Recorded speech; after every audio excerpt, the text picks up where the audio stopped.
Big Brother, mainstream media, government cover-ups. You want answers? Well, so does he. He's Alex Jones on the GCN Radio Network. And now, live from Austin, Texas, Alex Jones. Man, there is a lot of news today. Unbelievable amounts of it. And as usual, I'll try to babble through most of it. David Knight and Joe Biggs are in Virginia right now. And we are going to have a live report from them on the ground. Remember, back in February, we reported on the giant fake city built in the wooded hills of Virginia, where they are basically training to occupy U.S. cities. Well, we have put in scores of phone calls and emails and requests to be given an interview and to be able to look at the base and go in and get a basic citizen inspection of it. It's got models of what look like Baptist churches, you name it. The street signs are marked for the U.S., marked D.C. subway. And we know it's all part of the giant urban warfare training program and overall PSYOP to condition the public. But they have not responded to us and have ignored us and refused our requests, haven't even talked to us. You know, because we have millions of listeners and millions of viewers and 400 million views on one YouTube channel. We don't exist. We're just U.S. citizens, and, well, they're training the U.S. military in there for treason. The Army Times, Stars and Stripes all push the idea of brigade homeland and troops on the streets, something that was denied for 15-plus years when I was exposing it, but the last 5 or 6 years has been admitted. So we're going to go to a live report with them outside the base coming up in the next segment, and then they're going to try to go on the base and talk to the colonel, who we've been in contact with and who will not give us a response about our request for an interview to be able to find out exactly what's going on. Now, it's a military base inside of a military base, and Staff Sergeant Joe Biggs, who's now a full-time InfoWars reporter and moved down here from North Carolina, he's a famous soldier. They had a big Esquire article about him 3 or 4 years ago when he was in Afghanistan and Iraq, and they had embedded reporters, Michael Hastings, inside some of the heaviest battles that they've seen in recent times in those areas, especially Afghanistan. And then, of course, he helped expose the clear evidence that looks like Hastings was murdered. So that's the kind of reporter we want. He's down there as well to communicate in the Army parlance there at the training center, where they admit they're merging the FBI, the local police, everyone into this giant FEMA center. And they, a lot of times, double these training centers as emergency relocation centers. And from what Biggs has seen, it does look like it's set up to be basically a giant FEMA camp. It's got the sports stadiums, the whole 9 yards, and it is to train the troops to basically storm and occupy and hold U.S. cities, take control of communications, you name it. And you're seeing Army.mil footage that they shot. They haven't let any other media on the base. They did talk to one reporter and allow him to do an interview. That reporter was scared to talk to us in person, but said he would talk to David Knight over the phone. So that interview, I'm told, was to be conducted about an hour ago. I haven't talked to our reporters yet. We're connecting them right now. So we'll spend some time on that live as this unfolds, coming up in the next segment with our live audio video feeds. The headline, if you want to refresh yourself with the original article from February, is U.S. Army builds fake city in Virginia to practice military occupation of the U.S. Martial law training, 300-acre town, includes sports stadium, school, churches, underground subway, you name it. So I said we'd send reporters out there, and after, I don't know, 4 months of stonewalling, or I guess about 3-4 months of stonewalling, we have sent our reporters to Virginia. And so we're going to be talking to them. Now, obviously, the big news, and I meant to cover this yesterday. I'm glad DrudgeReport.com reminded me, because there's all the links. It's developed more, that Obama's releasing hundreds of thousands of violent illegals, 30-plus thousand of them aggravated felons. We're talking rape. We're talking armed assault. We're talking armed robbery. And Lamar Smith, the congressman, has called it a government-sanctioned prison break, and that's what it is. My friends, it's Wednesday, the 14th day of May, 2014. We are going to be going live to outside Bowling Green, Virginia at a U.S. Army base that within it has a training camp with mock churches, public schools, and a D.C. subway. The military admittedly has been training to take on the Tea Party and American gun owners. That's even in Foreign Affairs publication. That's in the Washington Post, Forbes, the Washington Times. We broke all that information, but now it's confirmed. And the reason the military is waking up right now is that they're being trained to carry this out. Now, certainly this base has dual usage. And but the military has been so trained that reporters are bad that we're going to see what happens when our reporters, who are a few minutes outside the base, we're going to give you the name of the base and all the details, try to go in and talk to the public information officer and the colonel who we've been talking to for 3+ months since February, who refused to answer any questions or give us an interview. We've been stonewalled, so we've sent our reporters there. The headline, U.S. Army builds fake city to shoot at during training. That's the London Telegraph. We gave a deep analysis of it. U.S. Army builds fake city in Virginia to practice military occupation of America. So that is coming up in a moment. Then, huge Second Amendment news on multiple fronts. Court upholds warrantless entry, seizure of gun rights. That's in Florida. In Illinois, Second Amendment, clear and present danger. That's a quote. We're going to be breaking that down. Talking about clear and present danger, hundreds of thousands of illegals that are felons have been released in the last 6 years under Obama. Just released. Now 36,000 aggravated felons, or people awaiting trial or deportation for aggravated crimes, were just released on the streets. Now, again, they got to grope your sons and your daughters and your wife and your husband to make sure they're not al-Qaeda, even though the government openly funds al-Qaeda publicly. But they will release 36,000 felons and criminals in just one release this week. And now people are telling it like it is.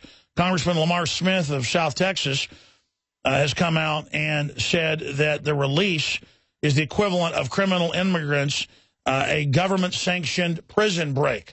That's the headline. Lamar Smith calls ICE release of 36,000 criminal immigrants a presidentially sanctioned prison break. Yes, that's what it is. Here's another one. Feds release hundreds of immigrant murderers, drunk drivers, sex crime convicts. We're talking child rapists, folks. Release of 36,000 criminal illegals, impeachable offense, ask WorldNet Daily. I don't know. Is Jeffrey Dahmer, should he be in prison? I mean, this is the type of total criminal activity that's going on. By fiat, they've more than tripled the amount of people not even getting a hearing on deportation. They just release you. We're talking about above the law. And criminals from Mexico, the drug dealers, the cartels, are just running rampant. 193 people with homicide convictions were just released. 426 sexual assault convictions released. This is just in one group. 303 kidnapping convictions. 303 kidnappers. 1,075 aggravated assault convictions. That means with a weapon. 1,160 stolen vehicle convictions.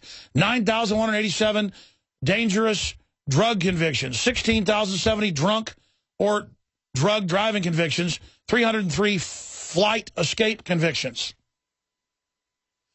The government is lawless, ladies and gentlemen.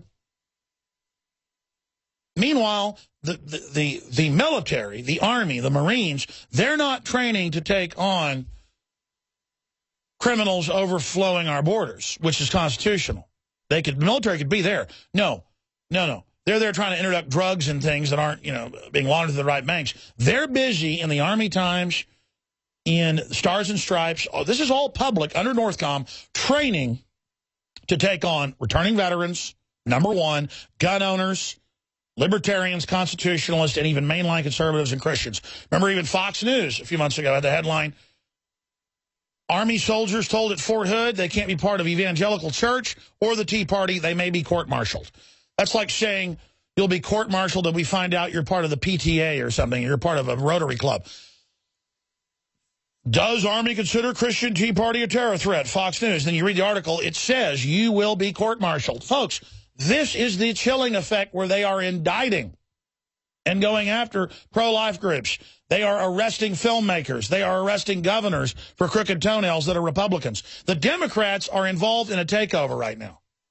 And again, I'm not glorifying the Republicans. They've been part of it. But the Democrats are making a power move right now to take this country over.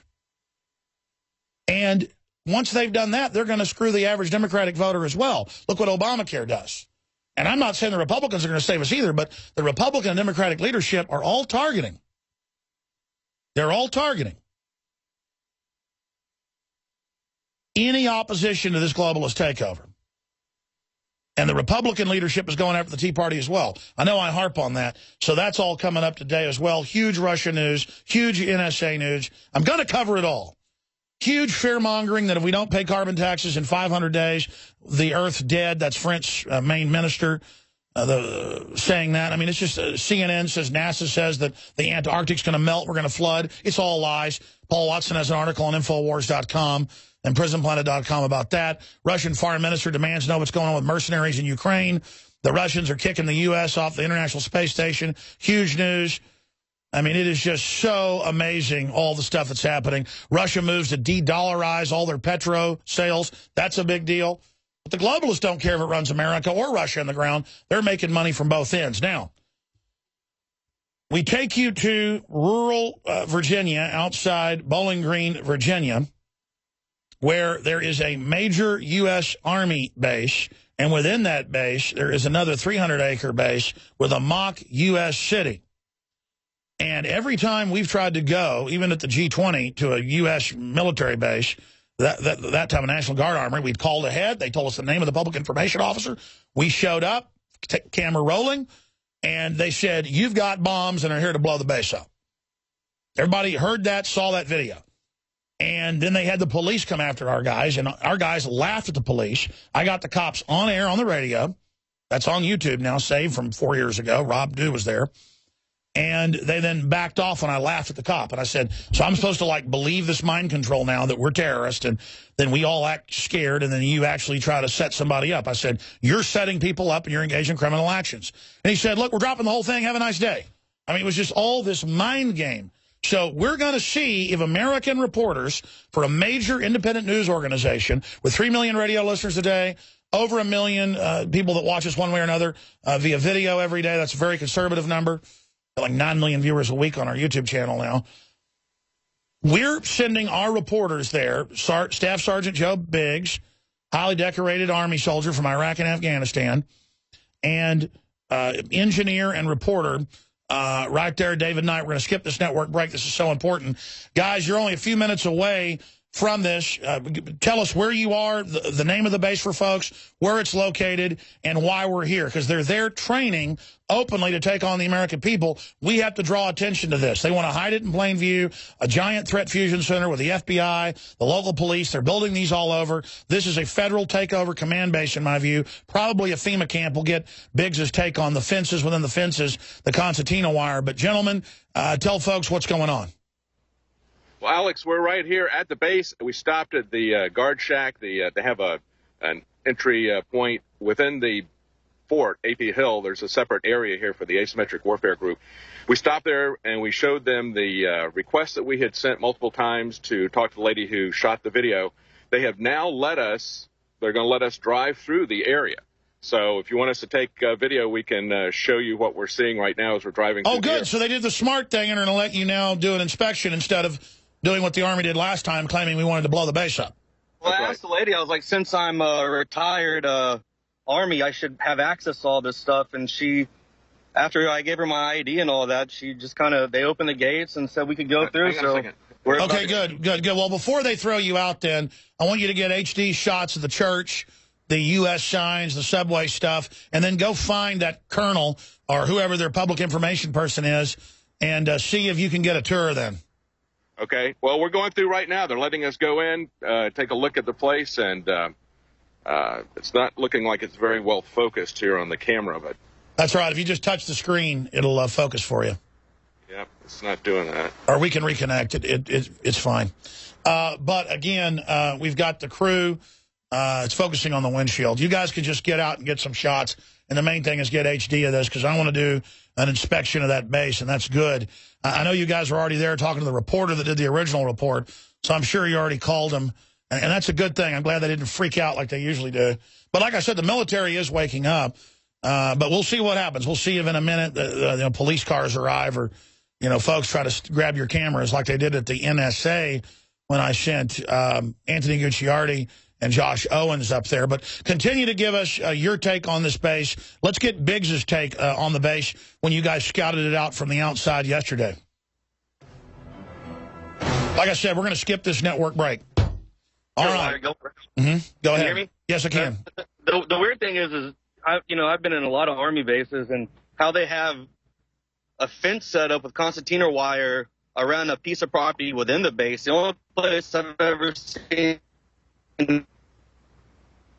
We're getting some Skype breakup. Let's reconnect with them. That's a directive. Reconnect with the Skype. And then we will try to do a Ustream, see if that gets a better pickup. But just main thing is I want HD shot of it, and I want to go, again, get footage of the churches and the sports stadiums and all the rest of it inside of there where they're training for this. But this is good. And then he already told me it looks like a FEMA camp, how they have a base and then concertina wire around the internal 300-acre training facility. So, again, this is basically a FEMA training center hiding in plain view. We know that the military trains with the FBI and local police at that facility. And the issue is, yes, the police should get military training. But the problem is they're integrating the forces together under secret DOD directives that we were able to get and leak back in 1998, which have then subsequently been declassified under the assistance program, as the Army calls it. The Marines. Alex, this looks really good. Okay, we do have high def now. Good job, guys. Please continue. All right, yeah, this is the first time I've ever been inside an Army base where they actually have a fence around a piece of property within the base. The only time I've ever seen that at is at the Delta Force compound. Right now we're passing a train station that they have built up, and as you can see, it's pretty detailed and realistic looking. We're going to start making our way around towards the embassy center and the apartment complex that they have in here. Now, I'll repeat what you told me this morning about what you saw from the outside. I mean, why would they want to have a base inside with concertina wire around it? Well, it's weird. They don't mind you seeing in, but it looks like once you get in, they don't want you to get out. Yeah, this is very interesting. Again, only the Army has released footage of this so far, and now you're inside of it. Why wouldn't the rest of the media want to know what's being trained for in here? Well, from what the reporter we talked to today, he said that no one's been here since this has been built, since that original opening. So it looks like we're going to be the first people to come through here. Yeah, we asked him if he had been back or anybody else had gone back, because we were concerned about the connections that he mentioned between the FBI and law enforcement. When we spoke to him, he said that DEA also has been. Yeah, hang on. We're going to get here's a fire station over here, which you can see. And he said there was an embassy building. That might be, I don't know, maybe this is the embassy building here. You can see here's the bus. And there you go. BB&T, 24 hours. I guess they've got branches in Iraq as well. I don't know. Here's the apartment building with actual chairs and all that stuff you can see. Well, sure. I mean, obviously this all has dual use as well. It's admitted the military is training to take on the American people. We can put up the headline, Army trains for Tea Party insurrection, Forbes magazine. Yeah, let's go inspect that church. I want you guys to get out at the church, please. U.S. Army trains to take on the Tea Party. And then, again, you can actually click similar headline to Forbes covering that so folks can see Forbes for themselves. Again, this is a big deal when we have the biggest military in the world, half the military expenditure in the world of all the other countries, and more it's being focused on us. And the media and the sitcoms and the dramas are predictive programming that the war is going to be with gun owners. How the U.S. military would crush a Tea Party rebellion, Forbes. I mean, this is going on. And again, I've been obsessed with this ever since I learned about it under Bill Clinton. He was training them for gun confiscation. It's been a slow attempt to change the culture of the military. And I think it's backfired. You're walking up to the church, but I want to get Big's take on that. Biggs, do you think this is why the military is waking up, or do you agree that a lot of the enlisted people and non-commissioned are aware of the police state? I think some of them are starting to, but I think this right here is going to be a... feel like stained glass. It went blank. No, you guys are doing great. Keep going, Biggs. The door's locked and we can't see through the window. The door's locked and the window panes are, you can't see the stained glasses. You can't see through. But, I mean, I think after this video today, it's going to wake up a lot of people in the military. Like, you know, why are we doing this? I mean, to see this kind of detail that we're out here right now. And look, those are crosses. It's got a steeple and crosses on the windows. That is a Christian church. Oh, yeah. Oh, yeah. Yeah, I've never seen a First Baptist in Syria, Alex, or Iraq or Afghanistan. So what they're training for, I don't know. All right, now, Joe Biggs is, again, reporting from the military base there in Virginia. What does your gut tell you this base is really for? I mean, we have a good idea, and we had requests. They never responded to us. What does your gut tell you and your training and your experience? Well, I mean, they're definitely up to no good. I mean, my gut doesn't feel anything. I mean, I had goosebumps coming in here yesterday when we first came out here and approached it and looked around. I mean, when you try to, as a civilian, if you were to come on base from the outside road, you can't really see it. You can only see kind of the top of maybe a building or so. But once you get down here, I mean, if I was actually still in the Army and they brought me out here to train, I mean, I would be scared for what it is they're trying to do. I mean, what are they trying to get us ready for? Hopefully enough soldiers are awake and know that really nothing can good come from this. I mean, I have goosebumps right now.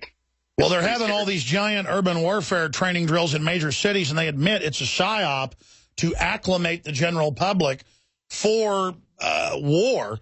But again, it'd be one thing if we had a collapse or a meteorite or a bunch of reactors blow up. We'd need the military on the streets. But no, the globalists are engineering a societal collapse, pushing race war and all these other balkanization tactics to then bring in the military as the savior and set the precedent. What do you think about that analysis?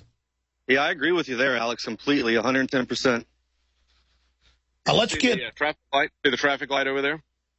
That's incredible. We need to find the entrance into the subway area. There's a mosque over there as well. Well, I heard there's an underground part under this mosque that has interconnecting tunnels between all the buildings, is what I found out. So they said that's supposed to be the part that makes it a little bit more realistic, how the Taliban burrow tunnels underground to go from building to building, and that's how they are able to evade the military. In Iraq, they did a lot of stuff like that. They would burrow tunnels from building to building. But when I'm up here, I don't feel like I'm in Iraq or Afghanistan. I feel like I'm in, you know, D.C. or something like that. And the reporter that we talked to earlier, Alex, was saying that they didn't let them out when they took the tour here. They only let them out in the subway area, and the subway area, he said, was very detailed. He said everything was in there. So, well, we saw it. It's modeled after D.C. They admit that. That's right.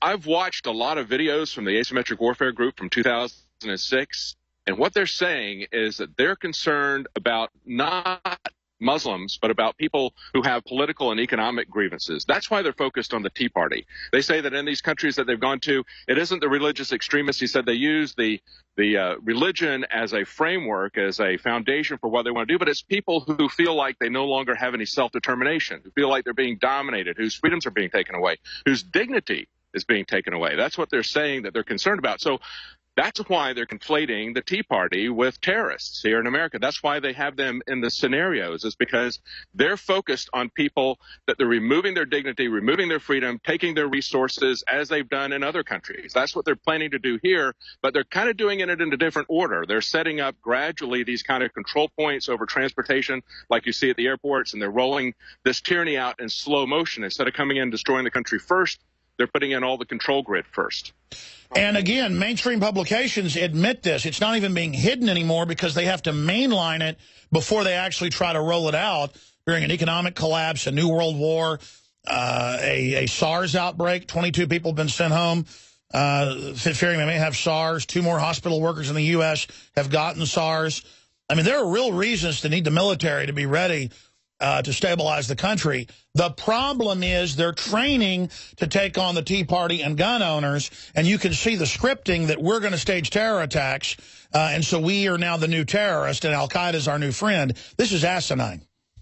Yeah, and one of the videos that I saw from a conference, again, that I mentioned back in 2006, that they put up on their own website, a Marine colonel who's retired, said that the true believers, whether they're Muslims, Christians, or even Marines, are the ones who have to be eliminated. You can't deal with them. That's another reason why they're coming after Christians. They don't want people who have a strong foundation, who know what they believe, people who are awake, who are aware, who are seeing things that are going on. They want jellyfish that can be given a new worldview every 5 minutes. And what was the big Pentagon report came out just a few months ago? It said they're worried about highly motivated individuals and dynamic individuals who just self-determined. They're afraid of freedom and humanity. They're afraid of normal competition. Yes, that's what they were saying. They said they did a survey of 1 billion Muslims. And the ones that they found were potential radical. Tell you what, stay there, David. Your audio's cutting out. We're going to come right back to David Knight and Staff Sergeant Joe Biggs. They're at the military base, the big training camp. Looks like it operates as a FEMA center as well. And I saw those underground subways. They look like they're connected to something real. We're on the march. There's something else going on here, folks. I can smell it. Can't Alex you? Jones and the GCN I bet it's an Radio underground Network. base hub. I bet money it is, just like that Ozark space. Pointing out that our government's been taken over by shadow criminal operations that are now fully abolishing the old republic. And it's just a fact. Now, again, recap the military base, where you're located, what's happening. Staff Sergeant Joe Biggs and David Knight, both InfoWars Nightly News reporters. Gentlemen, break down what you've now been witnessing there at the base with the churches. They have a mosque as well. They're training with the FBI, the police. We're the first independent journalists to be inside this base. David Knight, recap where you are. Coming up, Alex, we want to get inside the mosque here. Right now, we are in the mosque. We opened up the area here, as you can see on the show them the courtyard here. This courtyard out here in front of the mosque, and the door is actually open. So we want to walk into this and see what it looks like inside the mosque. I've never been in a mosque before, but let's see. It's just a concrete block. You know, that place looks more like an interrogation center. And a stockade, the way in the wall is built little cells. That looks more like a prison to me when you were outside. Keep going in. I think we lost our feed by them going in the building. Yeah. Get them reconnected. Tell them shoot high def inside. Then I want them to go back. Those look like jail cells across the way. Let's see if there's locks on those doors that look like they're prison grade. I'm telling you, folks, this place looks like a FEMA camp masquerading as a trading center, because the globalists love to have multi-functions. And then you've got the underground railway system that we saw that looked like it was full-blown, not mock. That's what we need. We need to get into the subterranean areas. I can't believe they're inside there right now. Hey, guys, I'm telling you, I think this place is doubling as a prison. What do you see directly in front of you at 12 o'clock? Well, what I see here is this is a courtyard, and it's just cinder block. It's not finished. But they've got a lot of compartments around there. I don't know. That's typical for a mosque or whatever. We just went inside the front door. Turn around here, Joe, and get a picture of the front door. We just went inside the front door there, and there was more cinder blocks, but there was an area on the inside that had a rounded, recessed area, alcove that looked like it would be modeled after a mosque. So it looked like it was a mosque there. We didn't see... we didn't look too closely inside there because we lost connection with Skype once we went. I understand. Inside. I want you to get a high def later and go back, but let's go look at those doors over there. That looks like an interrogation facility where you keep people. Those look like jail cells to me. Those are like that would be the prayer area, and then possibly like a wash area where they could go in and maybe wash their hands. But so that looks like what you saw in Iraq and Afghanistan. No, I'm just speculating. That's what it could be. But definitely, I mean, that part right there that you see, the gravel part with the steps going up, that would be like a prayer area where everyone would be in mass and saying their prayer. Do they typically have rooms? Not like that, no. Yeah. All right, let's go over there and look at that. That looks suspicious. And then I want to find the subterranean entrance. Again, they let you on the base. I'm sure they're watching this right now. It's a smart move by them to not freak out and act like we were doing something wrong. When the NSA did that, it became a big national news story. So they're watching right now, make no mistake. It's kind of like a movie where you go into Dracula's castle and he's nowhere to be found, but you know he's watching you. It is kind of strange to be in this large area that's totally empty, and we know that they're training. That is not a jail cell. That is a light lock. That's what I wanted to check. So it's just storage. Yeah, it's a storage area. Now, we've got a satellite overhead of the base. We might want to show that. Where are you in the 300 acres right now, Staff Sergeant Biggs? How is it shaped? It's almost like a squared shape. It looks like an axe head. We're like at the bottom corner right now, the furthest away you could be from the road to see from the main road. Let's zoom in on that overhead. Right where we're at, right to the left where the mosque is. On the other side over here, this wall that we're in inside the compound, soccer field with a track around it, and then we could see some more overpasses. Let's walk over there. And that map is, of course, before they built. Yeah. Yeah, we've got a Google map. The latest is before they built it. Well, the most up. This has been updated since the opening. This isn't quite as. It looks like they've probably done some more recent renovations since the original cutting of the rope. And no one has approached you? No, not yet. I mean, the lady, I showed her the email saying that we tried to contact to get in, and I gave her my retirement card, and I said, I was like, I have access to this. I was like, I should be able to go in there, and she goes, okay, just go, I guess. Well, that's good. Okay, Staff Sergeant, let's go over there and continue to just don't listen to me. Just go and check everything out. Go wherever you want to go next. Let's try to find the entrance to the subway. Because when I saw that footage that the Pentagon released, the Army released, that looked like a real subway to me. And I want to see what's going on. That's supposed to be one of the most detailed parts of this whole thing. And there's underground tunnels in this whole area, so that's going to be the trick right there. We got to find that entrance to see how we can get down in there. It's got to be in one of these places, probably like that bank or something. Well, that's a huge road. I mean, that looks like a major highway there almost. Yeah, I mean, you can see they got actual traffic lights and all that. The 4-lane road right there. It's supposed to be like a highway. I'm still trying to find the overpass. There's supposed to be a bridge around here somewhere that. All right, so we've checked out the Baptist church. We've checked out the mosque. Any idea? And here's the soccer field. Soccer field's right here. This is the soccer field. Yeah. Did that reporter tell you where the entrance to the subway is? No, he didn't. He just said he got dropped off. They took them in a bus and only let them see that. They got to ride through, but they were not allowed to get out. He said all they were allowed to do was get out of the bus right there at the entrance, and then they pushed them inside, and that's where they were able to see.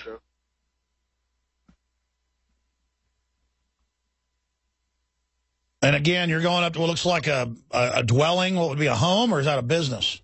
Ooh, that's a bus over there. A bus just pulled up. Oh, good. Check that out, and then go check out the bus. I think it's good to check out the bus. If you guys just joined us, we've got... No, well, somebody just pulled in. It looks like these are like offices or whatever. That looks like an interrogation room. It does? Can you hear us? Yeah, this does. I mean, it's got 2 chairs set up with a desk. See if you can put the camera up against it. It may be able to get through. Yeah, there it is. That's the room. Here's a map. Does look like an interrogation area. Let's go back to that. Well, that looks like a re-education camp to me, the way it's set up with the sports stadium and everything. And then there's a medical, it looks like a table over here where they were.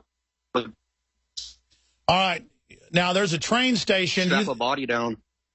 Really? There's a table to strap a body down? Let me see that. Let's pan towards that. Yeah, I mean, it's hard to see. I'm seeing if I can block the light. But it looks like... Well, they've got black sites all over the world from Jordan to Romania for torturing people. Strap someone down.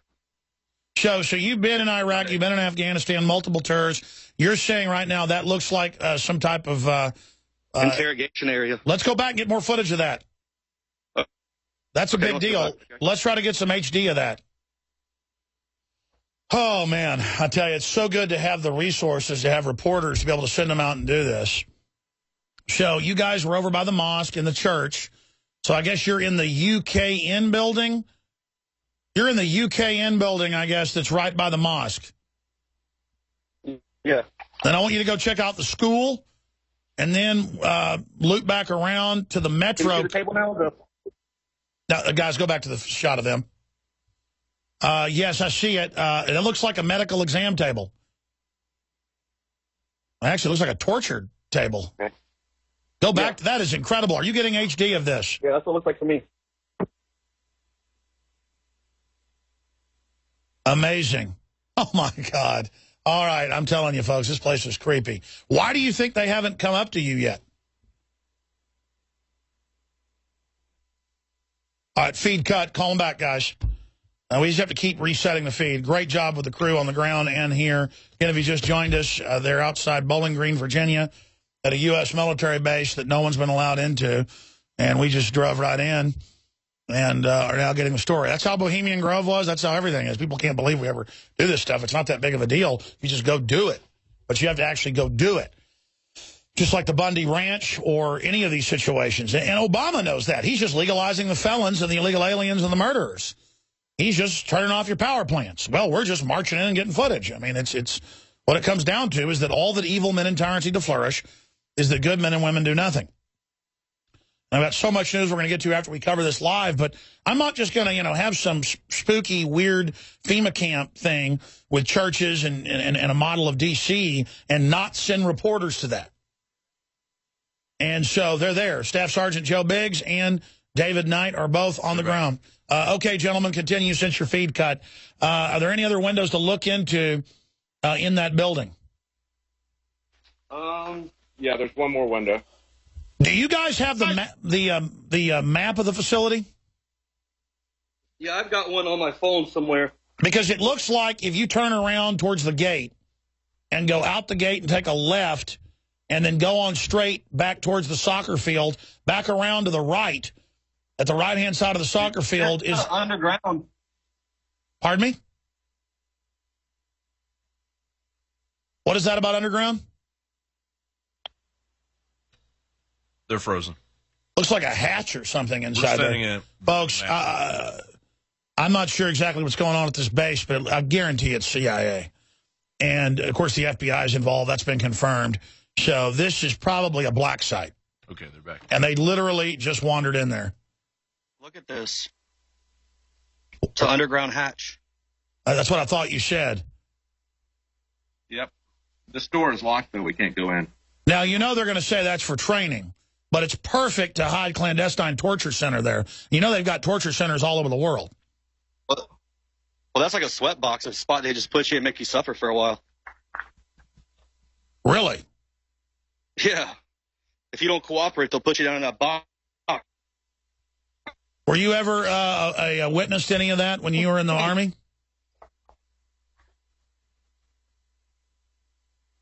Well, when I was in Afghanistan, they usually kept us outside these buildings, and the other government agency guys, probably like DEA, CIA, and all that, they would go into these kind of rooms like that, exactly, and they would be torturing people from in there.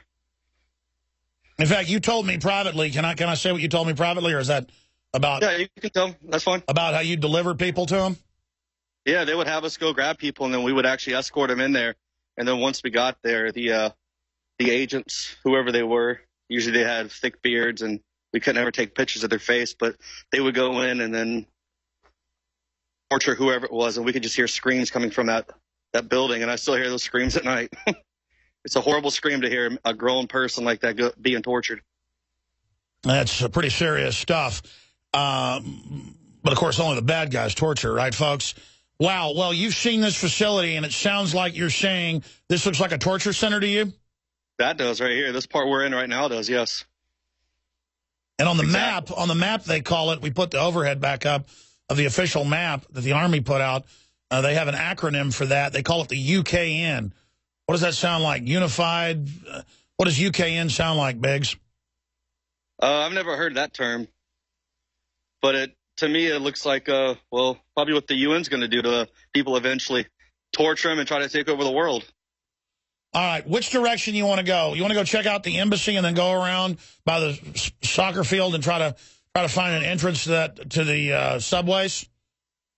Or do we have any ideas where that entrance is? There's a mock train center, an above-ground center that we saw right as we were pulling up. I don't know if you guys could see that right as we were driving up. But it looks like there's some parts to go around if we got back in the car to drive around to go over. There's supposed to be an overpass over this. Now, here's a question. Are there any real railways around that base? It looks like there are. Oh, yeah. Yeah, in this kind of an area, yeah, that's a very... Wait a minute. They've got real railways running in there? Are you talking about outside the base? You mean? Yeah. I believe we saw a couple, didn't we, on the way up here? I don't know. We can take a look. Yeah, make sure to look for that. And again, I'm throwing out my points. What do you guys think you should do next? Well, I'm kind of curious as to what this building is to my left right here. It's very small windows and only a couple entrances. Well, I'll tell you what.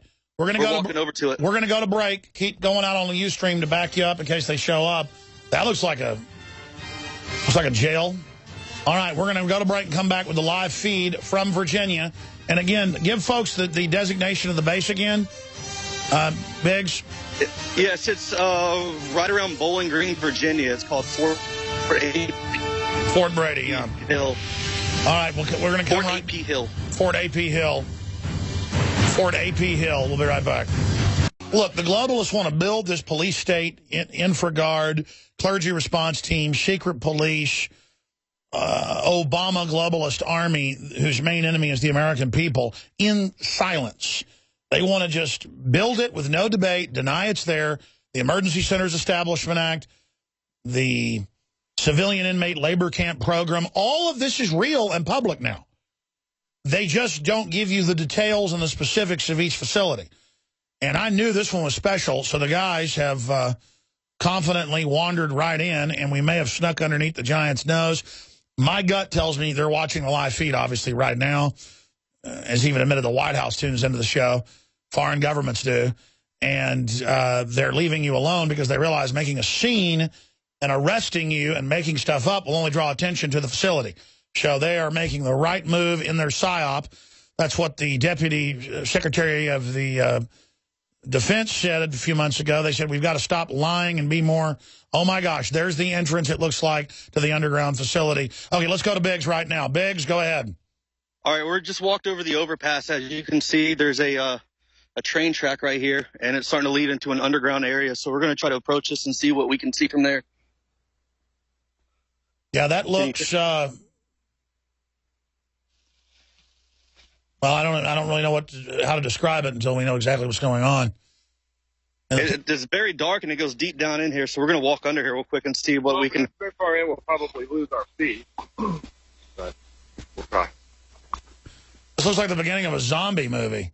You're about to find a bunch of canisters in there with a bunch of Hillary Clinton clones. God, I hope not. I don't know if I can handle that today. Yeah. Here we go. They're about to go into the subterranean area. We don't know. I mean, that looks like a real train track that they've directed in there, but looks like they've cut some of the tracks and they just run into a wall. Yeah, look down. I mean, this has got an actual... This is real. Yeah. I mean, this is legit. This is an actual switchboards and everything on here to be able to maneuver the train. And is that tunnel open? Yeah, it's wide open. I'm going to walk in here. As long as I can hear you guys talking, I know you'll be able to see everything. So we're going to go as far as we can. All right, well, you guys do whatever you think's best if it disconnects. But just go ahead and go down into that tunnel and find out what's there. They could be walking directly into an underground base right now, ladies and gentlemen. There goes Staff Sergeant Joe Biggs with David Knight down the tunnel. It smells like gasoline. All right, well, don't worry if it cuts out about coming back out. Go in and find out what's in there. Get HD video. We'll find out. All right, their feed cut. We'll come back to them in the next hour. That's pretty good radio, huh? And again, I'm going to get even more great reporters like this that aren't cowards, and then we're going to go out and just start covering everything, folks. Our team is awesome. Thank God for them. Thank you. And thank you all for your support. By the way, that's why you've got to go to InfoWarsLife.com, get the Super Mel Vitality, the Nascent Iodine, the Lung Cleanse, the Fluoride Shield that cuts out the other toxins and chelates. All of it, InfoWarsLife.com. That's how we're funding this operation. And we are sworn to defend the Republic. We are sworn to not pull punches and just tell it like it is and try to expose what's happening and cause a public debate about where this society is going. Because if we have a debate, we know people are going to say no. The best water filters, the best books, films, patriot, literature, preparedness, storable foods, InfoWarsStore.com, InfoWarsStore.com, or 888-253-3139. And a lot of unusual items and great shortwave radios at the very lowest price. You're going to find them anywhere. Crank ones, solar-powered, you name it. InfoWarsStore.com, InfoWarsLife.com. Or become a PrisonPlanet.tv member and share it with up to 11 people. So you can actually see the subscriber nightly news. So we have our own platform that can't be shut down as easily. We'll be right back with more from our guys on the front lines. Thank and you for pray for those guys GCN. inside Fort Visit AP Hill. today. Stay with us. If you just joined us, some stations carry the second and third hour on this live Wednesday edition. We are about to crash the servers at Infowars.com/show. And we're going to attempt to put this out on Ustream and other areas, maybe doppelgang the feed so that it doesn't bring down our servers. So many people are logging in right now to the audio feeds, but the main video feeds are maxing out at Infowars.com/show. If you are a PrisonPlanet.tv member, we have those other servers, and you can continue to get the feeds from there.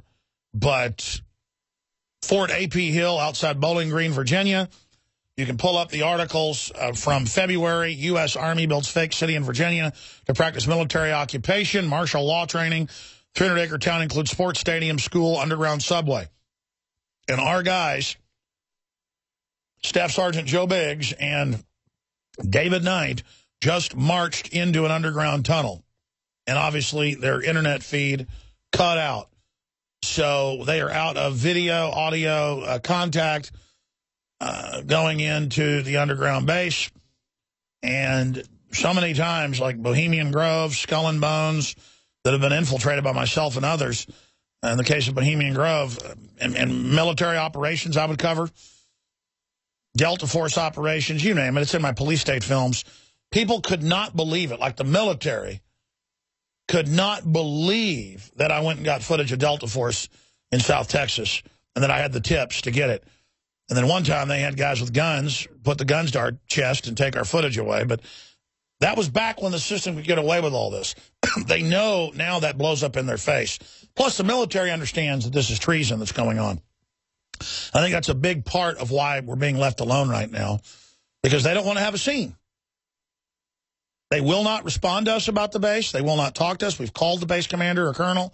We have called their assistants. We have sent them emails, letters over the last 4 months. We've been stonewalled. So now our reporters have just waltzed right in.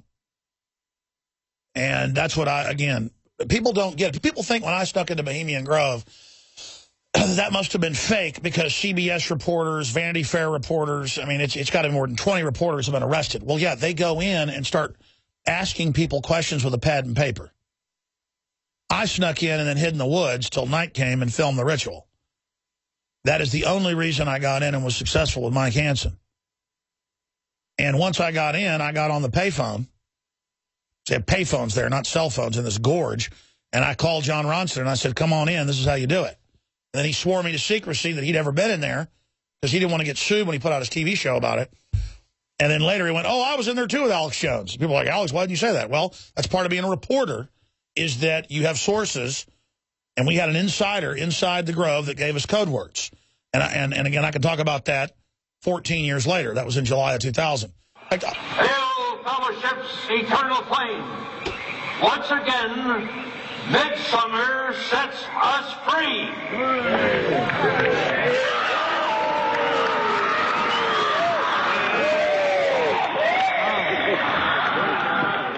Anyways, long story short, it's so easy to fight tyranny.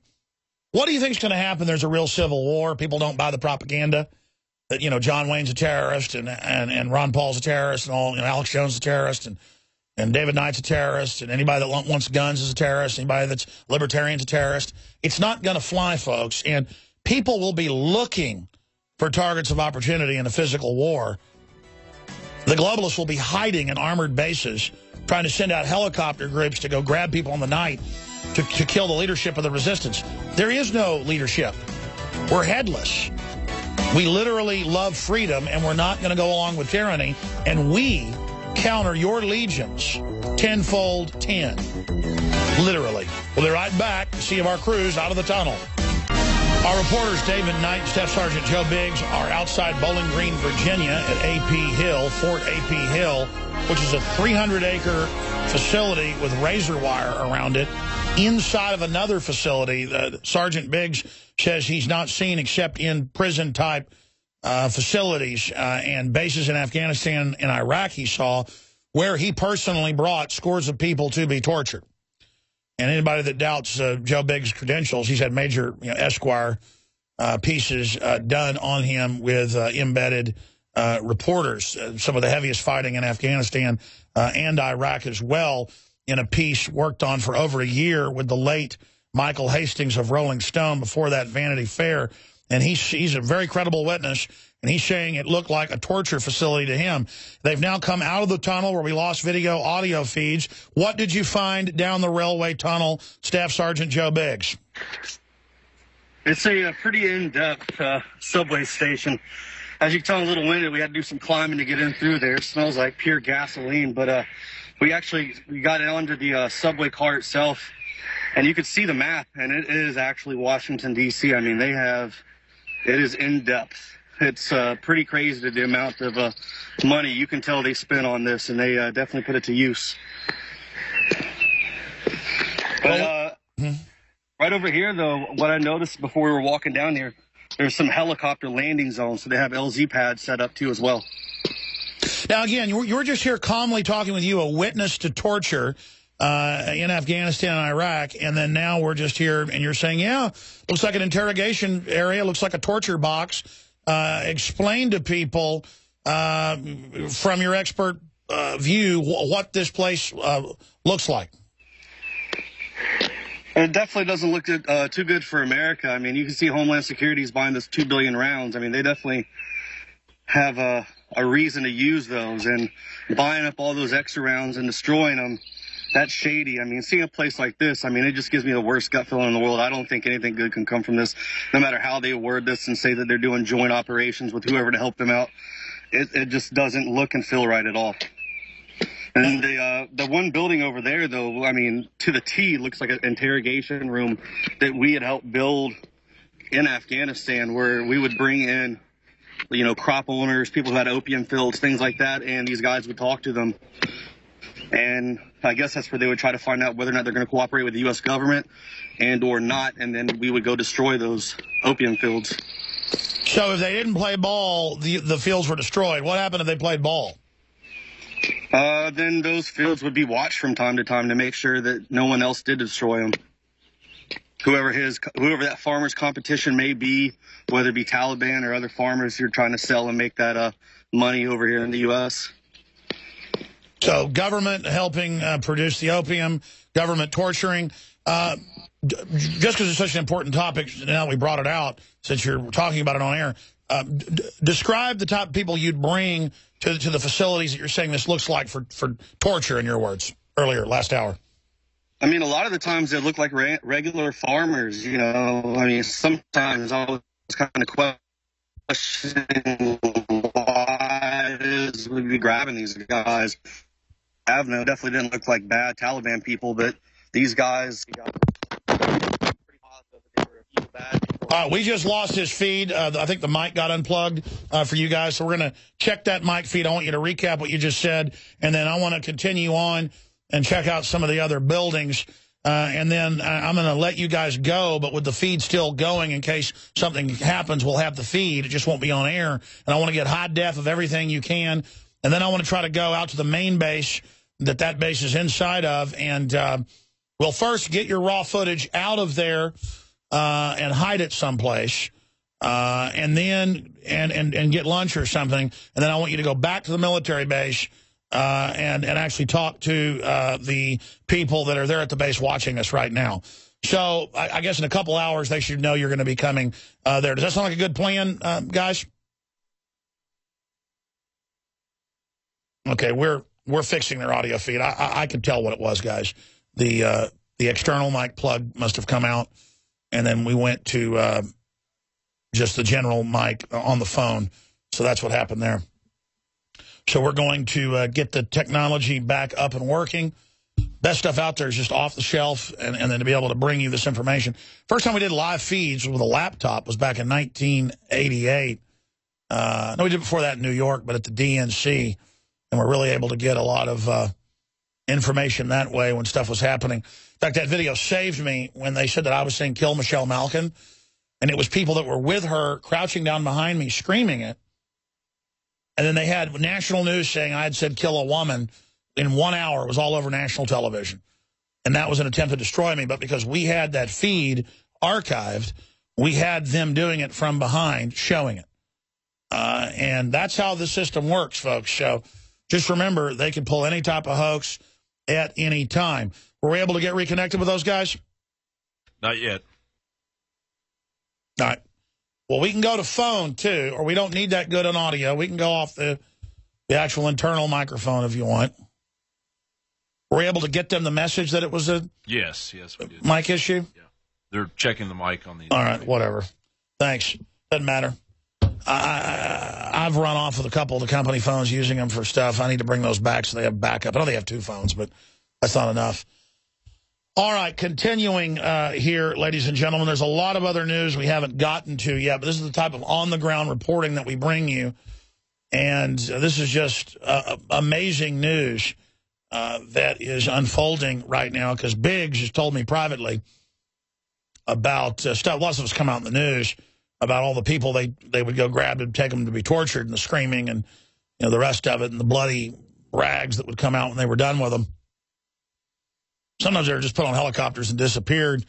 And people just need to stop being naive and understand this is going on everywhere. And it wasn't about defeating al-Qaeda or the Taliban. It was about controlling hundreds of billions a year of opium coming out of Afghanistan.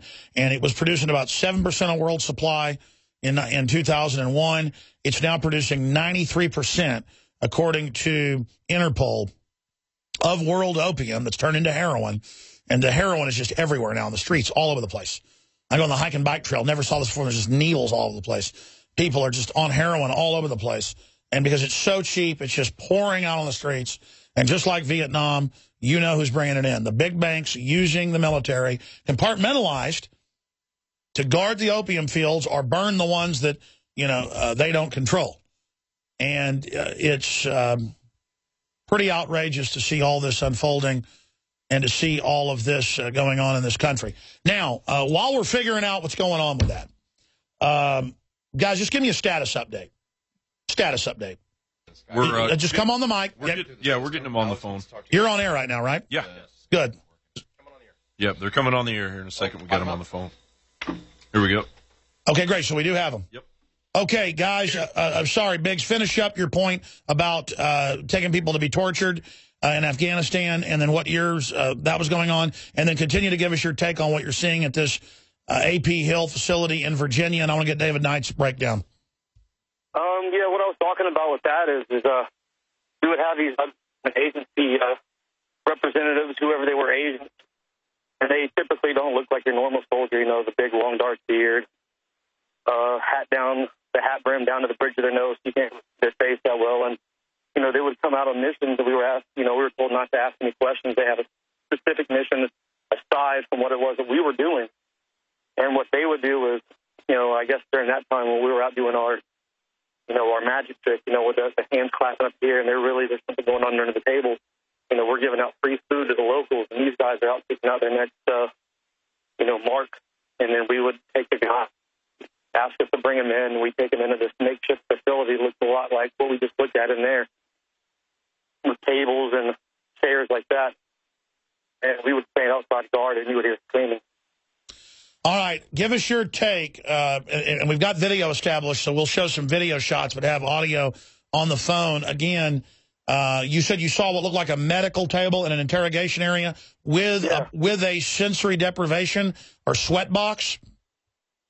Yeah, there was some kind of box over those wires, and then there was a table that had wheels on the bottom. It definitely looked like a medical table where they would strap a body down to it.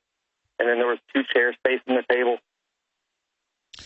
Well, our so-called U.S. government's been caught with black sites in Germany, Romania, Poland, Jordan. Fort AP Hill? Yeah, Fort AP Hill.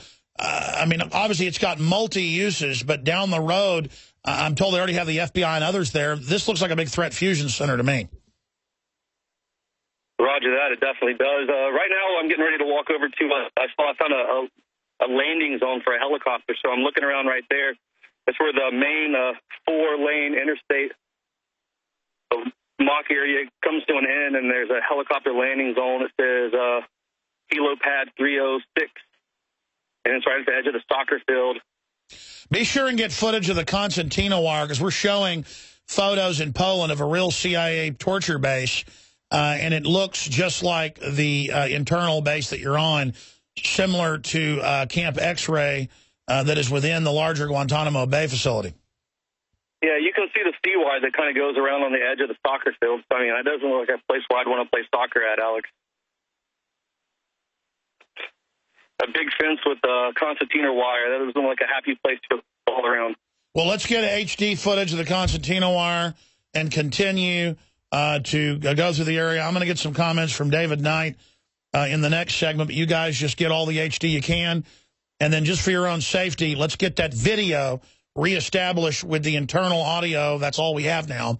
And let's just try to get footage, live feeds to protect you guys as much as we can, because undoubtedly they're watching right now. And then, like I said, go get lunch, squirrel your footage away, and I want you to go onto the main base and talk, go in and demand answers. How's that sound? Yeah, I'm going to go in there and talk to the guys, but I don't know if I'm going to mention that I came into this area. The lady at the gate didn't seem like she did her job too well, and I have a feeling that she might have messed up on this part. Oh, they're watching. Don't worry. You already talked to that reporter. First thing he did was call him. All right, folks, we're going to cover a giant plethora of incredibly important news on immigration, the Second Amendment. It's all coming up in the next segment. We got the video and audio reestablished with our reporters Joe Biggs and David Knight, and they're going to continue to inspect the facility. Then it's inside a military base. They're going to go to the greater military base and try to talk to the people that have been stonewalling us. I suggest you get your stuff back to the hotel or wherever first before you go back there, though, because they may not even know you're in there, and they may freak out. That's just from experience before. So, Biggs, closing comments from you on this right now. We'll continue with the live feed in the background without audio off and on for your safety. And then I want to get David Knight's quick take on this as well. So far, like I said, we've seen a lot of detailed structures out here from the inside and from the out. The interesting part is those chambers over there where the medical tables were as well, and that underground part that led to some kind of holding area under that building. That's a bit eerie. We walked into the metro subway area. That was very detailed, way deep down underground too. And you could definitely see that the map of all the D.C. roads. And about 20 minutes ago, that bus pulled in. Are you going to go over and see if anybody's in that? Yeah, we're going to walk up to it right now. I know they're training police nationwide to drive buses during emergencies. David Knight? I hear more vehicles right now. Oh, you hear more vehicles. Oh, so. Yeah, that would be out on the outside road, though, because we're getting close to the corner of the place. I'm not sure if that bus was here or not. We're not sure about that. But, the bottom line, Alex, is that when they did the tour and they showed the video, they said there was a mosque. All they showed was a church. I was really questioning whether there was even a mosque. It turns out they do have a mosque, but they're not talking about having the church. They don't want people to realize that they perceive the American people as the enemy. You can look at this town. This is very much an American town. Scroll around here and look at this. We've got a crosswalk sign over here. That's a stop sign, BB&T. We've got traffic lights there. We've got a phone booth. I guess they got that cheap because they don't use those anymore. Looks like even a newspaper stand, a mailbox out there. We've got street signs. They've gone to a lot of detail. And so the question is, why is an asymmetric warfare group training for insurgency here? I've watched their stuff over and over again. As we all know, they're going to train as close to the scenario that they plan to be operating in as possible. Well, this is very close to an American city, very close. And in the past, what they've done is they've erected these building shells, and a lot of these buildings, even though they're finished to some detail, most of them are unfinished cinder block, but they do have windows, they've got doors, locks, that sort of thing. They do have this finished up like a regular city. This is not a bombed out city like they typically train in the desert for urban warfare. As we were talking about this before, they typically put that out in the desert. They've just got the shells of buildings because they've already gone in with airstrikes. This is a different kind of war they're anticipating. This is a war where they're going to be occupying a country for a long time. And so the question is, why are they making this so detailed about America? Well said, David Knight. What are you planning on doing now? Well, I'd like to go back and take some shots of the mosque. We lost reception when we went in there, so we couldn't. We had to go back outside again, so I'd like to take some HD footage of that. Just want to get some more HD footage. I think we've gotten into all the places that are open, so. We'll try the fire department. Yeah, we'll try the fire department. Let me put the overhead back up, and I'll mention all the buildings and see if you've been to them. Let's put that map back up if we can, and I'll mention them. You've been to the soccer area? Have you been to the school? The school. School's across from the mosque, right by the soccer field. They didn't really have it. Well, okay, what they're calling the school then is that building. That was the building we called the torture center. I don't know. Yeah, maybe that had some connection. Well, you've got the UKN. Have you been to that?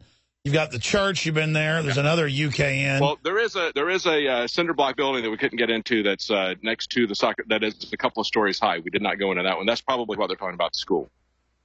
And then this is the embassy right here. The gate is open there. We can go up and see if we can see anything through the windows of that. I guess UKN means unknown. And then you've got, well, we need to find out what all those UKNs are. Have you been to the hotel? Have you been to the one right across the street from the embassy? Yeah, that's what looks like kind of like an apartment. That's right there. Complex. Yeah, that's the hotel, I guess. They call that hotel. And I don't know what they call this over here, the BB, right across the street from it. Is that a bank or something? They call it, yeah, UK unknown. Well, they've got an ATM machine. ATM machine. And you've been inside the underground metro station. Yes. All right. Well, again, you're at Fort A.P. Hill in Virginia, and they did not respond to our calls and our letters and our emails. So we're there, and we've got a financial expert, Harry Dent, joining us for the first 30 minutes of the next hour. But I'll come back to you guys, I guess, when you go live into the actual military base where the officers are at. That's going to be coming up. But continue. A lot of these windows, again, are totally blacked out and chromed out where you can't find out what's inside of them. Wouldn't we like to find out what's going on inside these buildings? All right, well, great. That's the embassy. Yeah, find out. Great job, guys. We'll continue with your live feed, popping in with the video feeds and describing it for radio listeners. Big news blitz coming up straight ahead. We're just investigating. Our reporters are on the ground outside Bowling Green, Virginia, at Fort A.P. Hill that no other media has been allowed into. The Pentagon put out some video, did a tour, kept people in their vehicles. We are going through every building that's open, and it looks like it is a training facility jointly for torture overseas, but could be used as a facility to torture people as well. We know there's a lot of black sites just like it, and looks to me like there's more going on than meets the eye underneath the facility.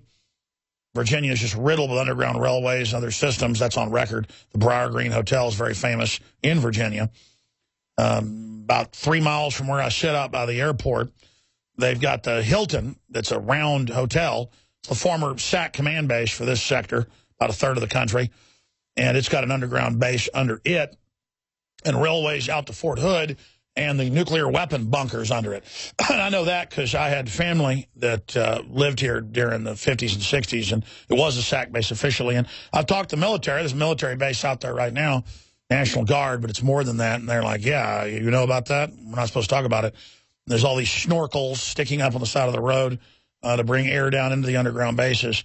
So this looks to me like that Ozarks mansion that the multi-billionaire, former NSA official who got paid all this government money. He then built his own armored castle out there, and they've had dump trucks for 3 years coming in and out of giant subterranean vaults underneath it. It's definitely, even mainstream news has said it's a secret government base, and they're just digging in for collapse of civilization, putting these facilities in all over the place, and just doing all sorts of weird illegal surveillance, narcotics trafficking, torture training.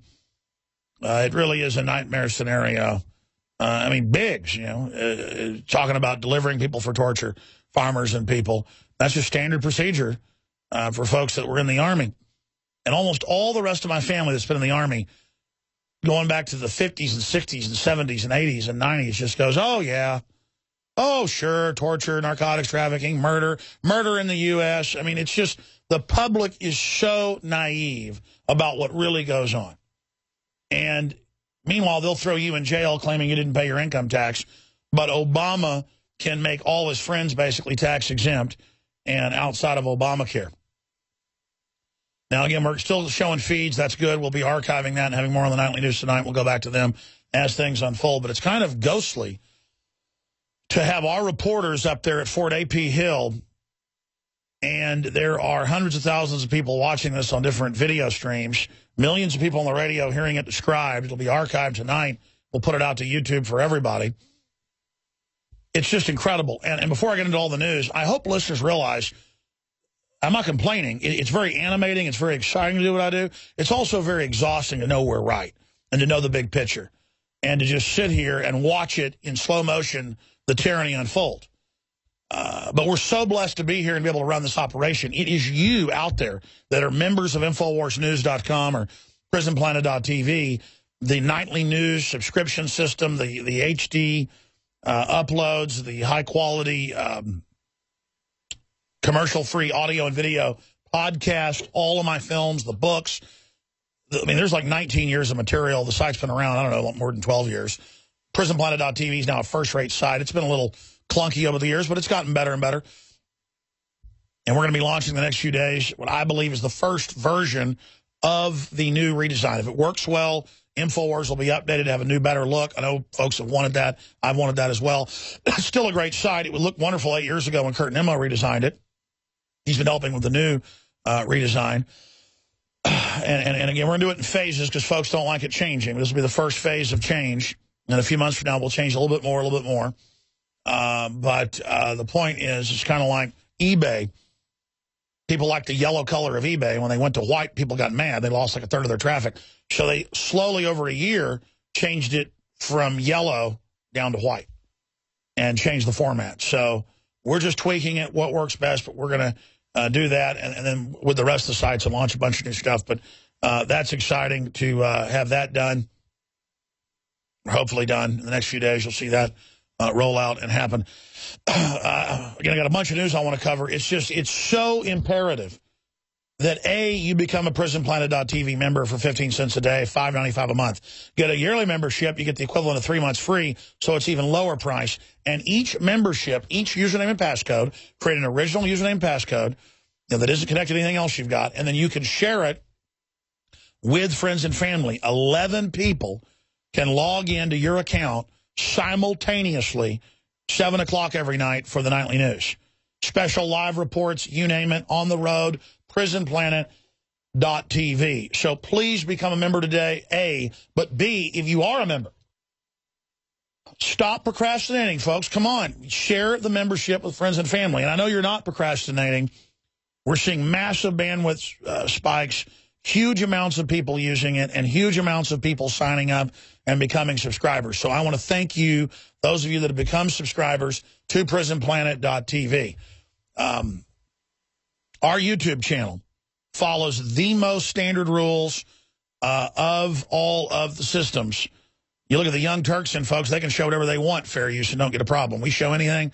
We have a copyright strike right now we're fighting. We could lose that channel with 400 million views. We've got a bunch of other channels total, 600 million views, not counting other people's channels. And, again, we lose that archive. Folks should be downloading all your favorite informative videos off of that and reposting it to other video sites. I mean, we are under, I don't get into it, but I spend a good 2 hours a day messing with the different globalist harassments, the different fake things that go on, the slap suits, the rest of it.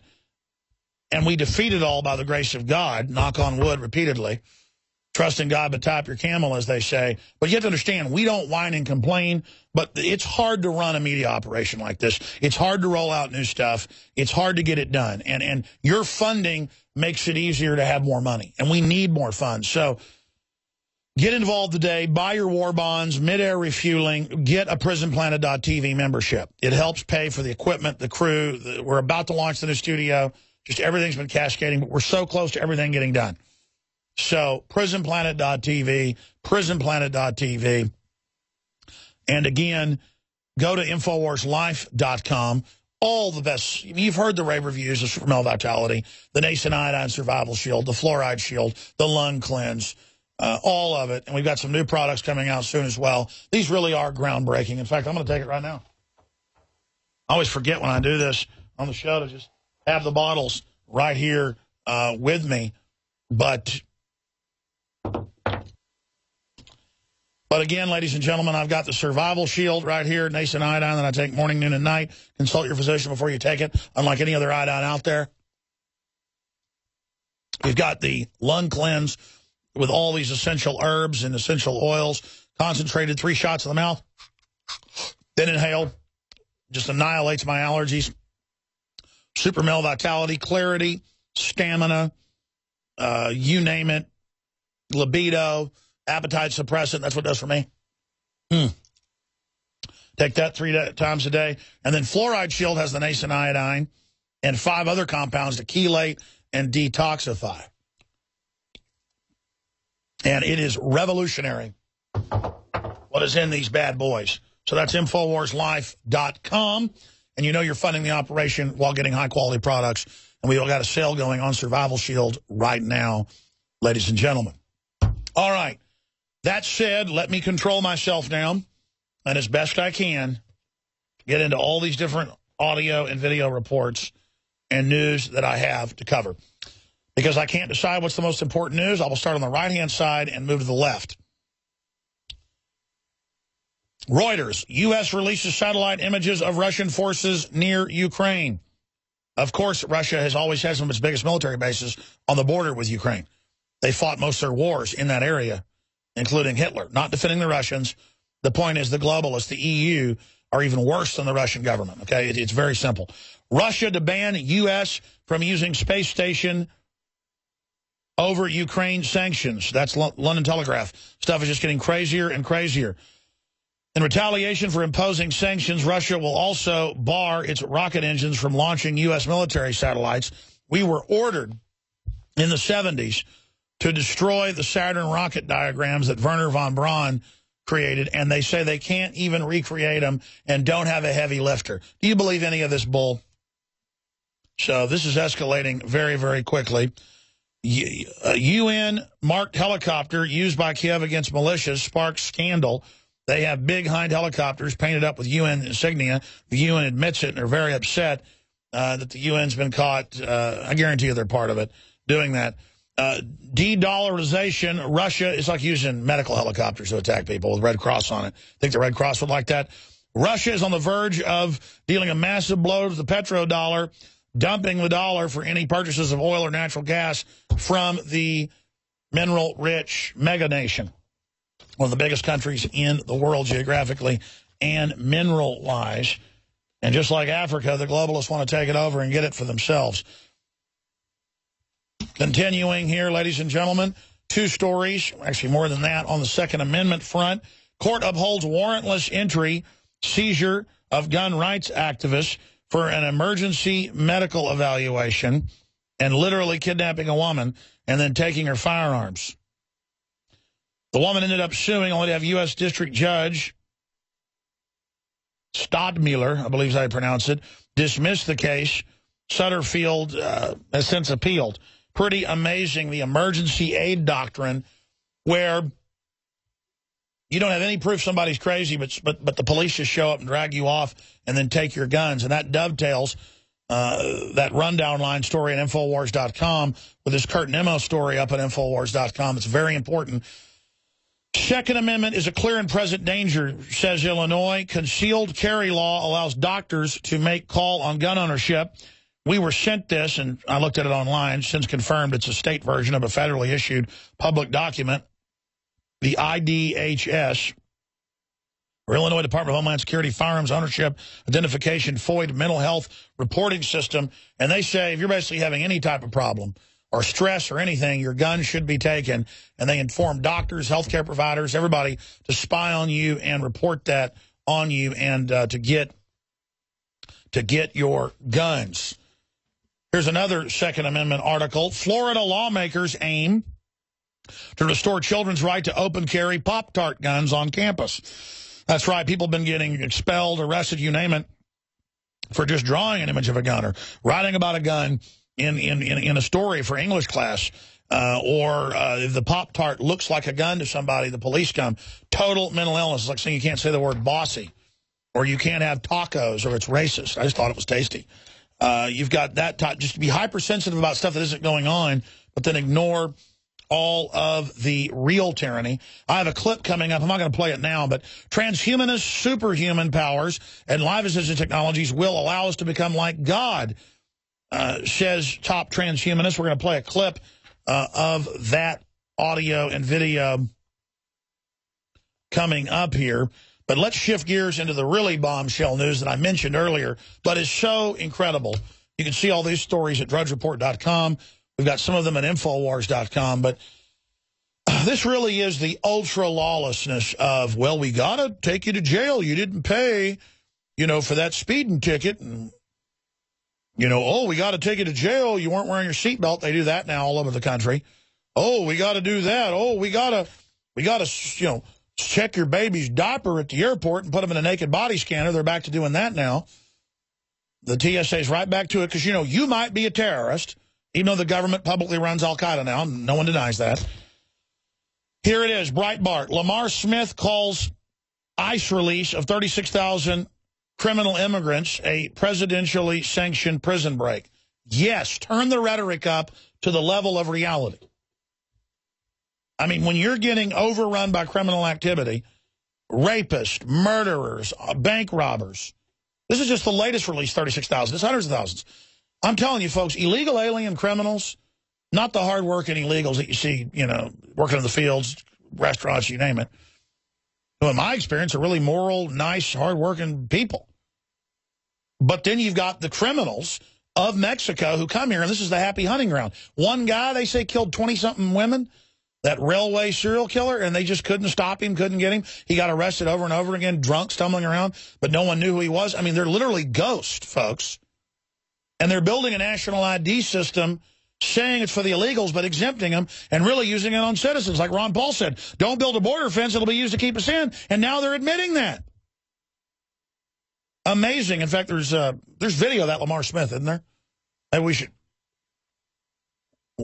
We do have a clip of Lamar Smith? No, we have a clip from Mark Levin's show with Chris Crane, the ICE union president. That's right, saying that basically La Raza, which means the race, runs them. Let's play that clip right now. The other three Republicans, have you asked to meet with them? Yes. And you don't get a response? No response at all. That's absolutely unbelievable. Meanwhile, they'll meet with the National Council of La Raza, English, the race, won't they? Yes. Yes. In So fact, those groups are now running our agency. Those groups are now running the agency. How about that? Yes. That's why we're not arresting people. That's why we can't do it. By the way, that's not a joke. I forget all the names, but I've seen it in the news over the years where the entire directorship, almost the entire directorship, is former La Raza or Ford Foundation. Yeah, that's what he says here in the clip. Oh, he says that in the clip? I haven't even heard the clip. Oh, he goes on and says that? And running our agency. Well, they're embedded in the White House. I think Obama's top appointee to handle this stuff comes out of one of these groups, doesn't she? Yes, Cecilia Munoz, yes. See, I haven't even heard the clip, but I know what they're going to say because it's the truth. I mean, and again, nothing against Latin Americans, folks, but that's failed countries down there. It's really hellish. And literally, it's game over. The government's bringing them in and even legalizing bank robbers and child molesters. Child rapists are being released by the thousands. You cannot make this up. I remember the first time I saw this going on under Bush, they reported 200-something thousand released. The Houston Chronicle did, and it was like thousands of arsonists. And I went, there's thousands of arsonists? Thousands of rapists, hundreds of child molesters, child kidnappers. I mean,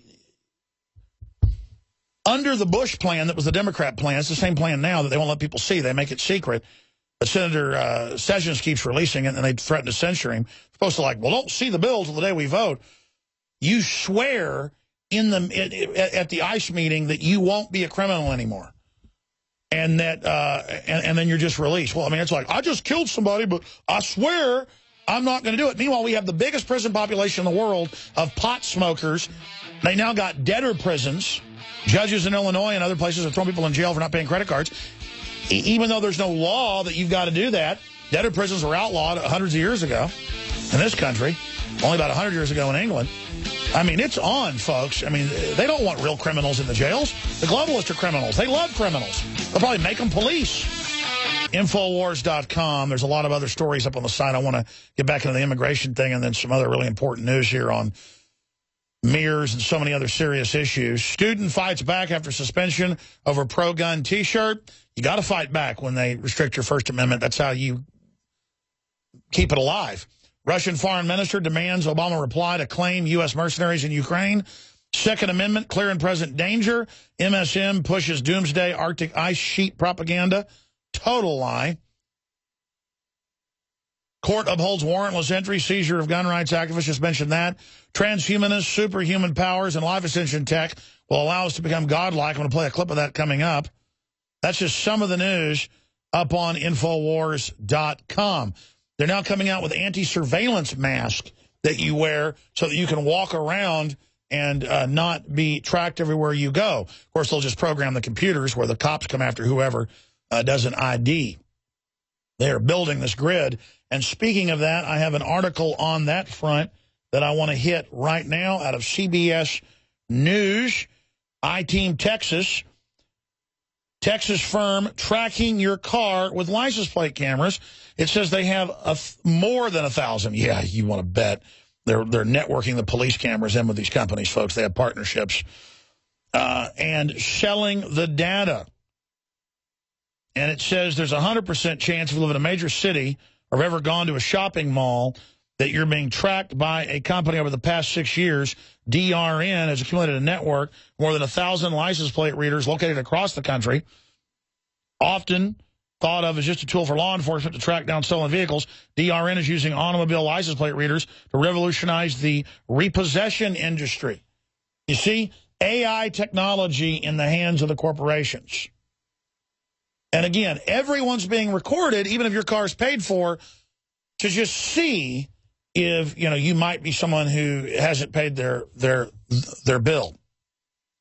And kill switches are in all the new cars.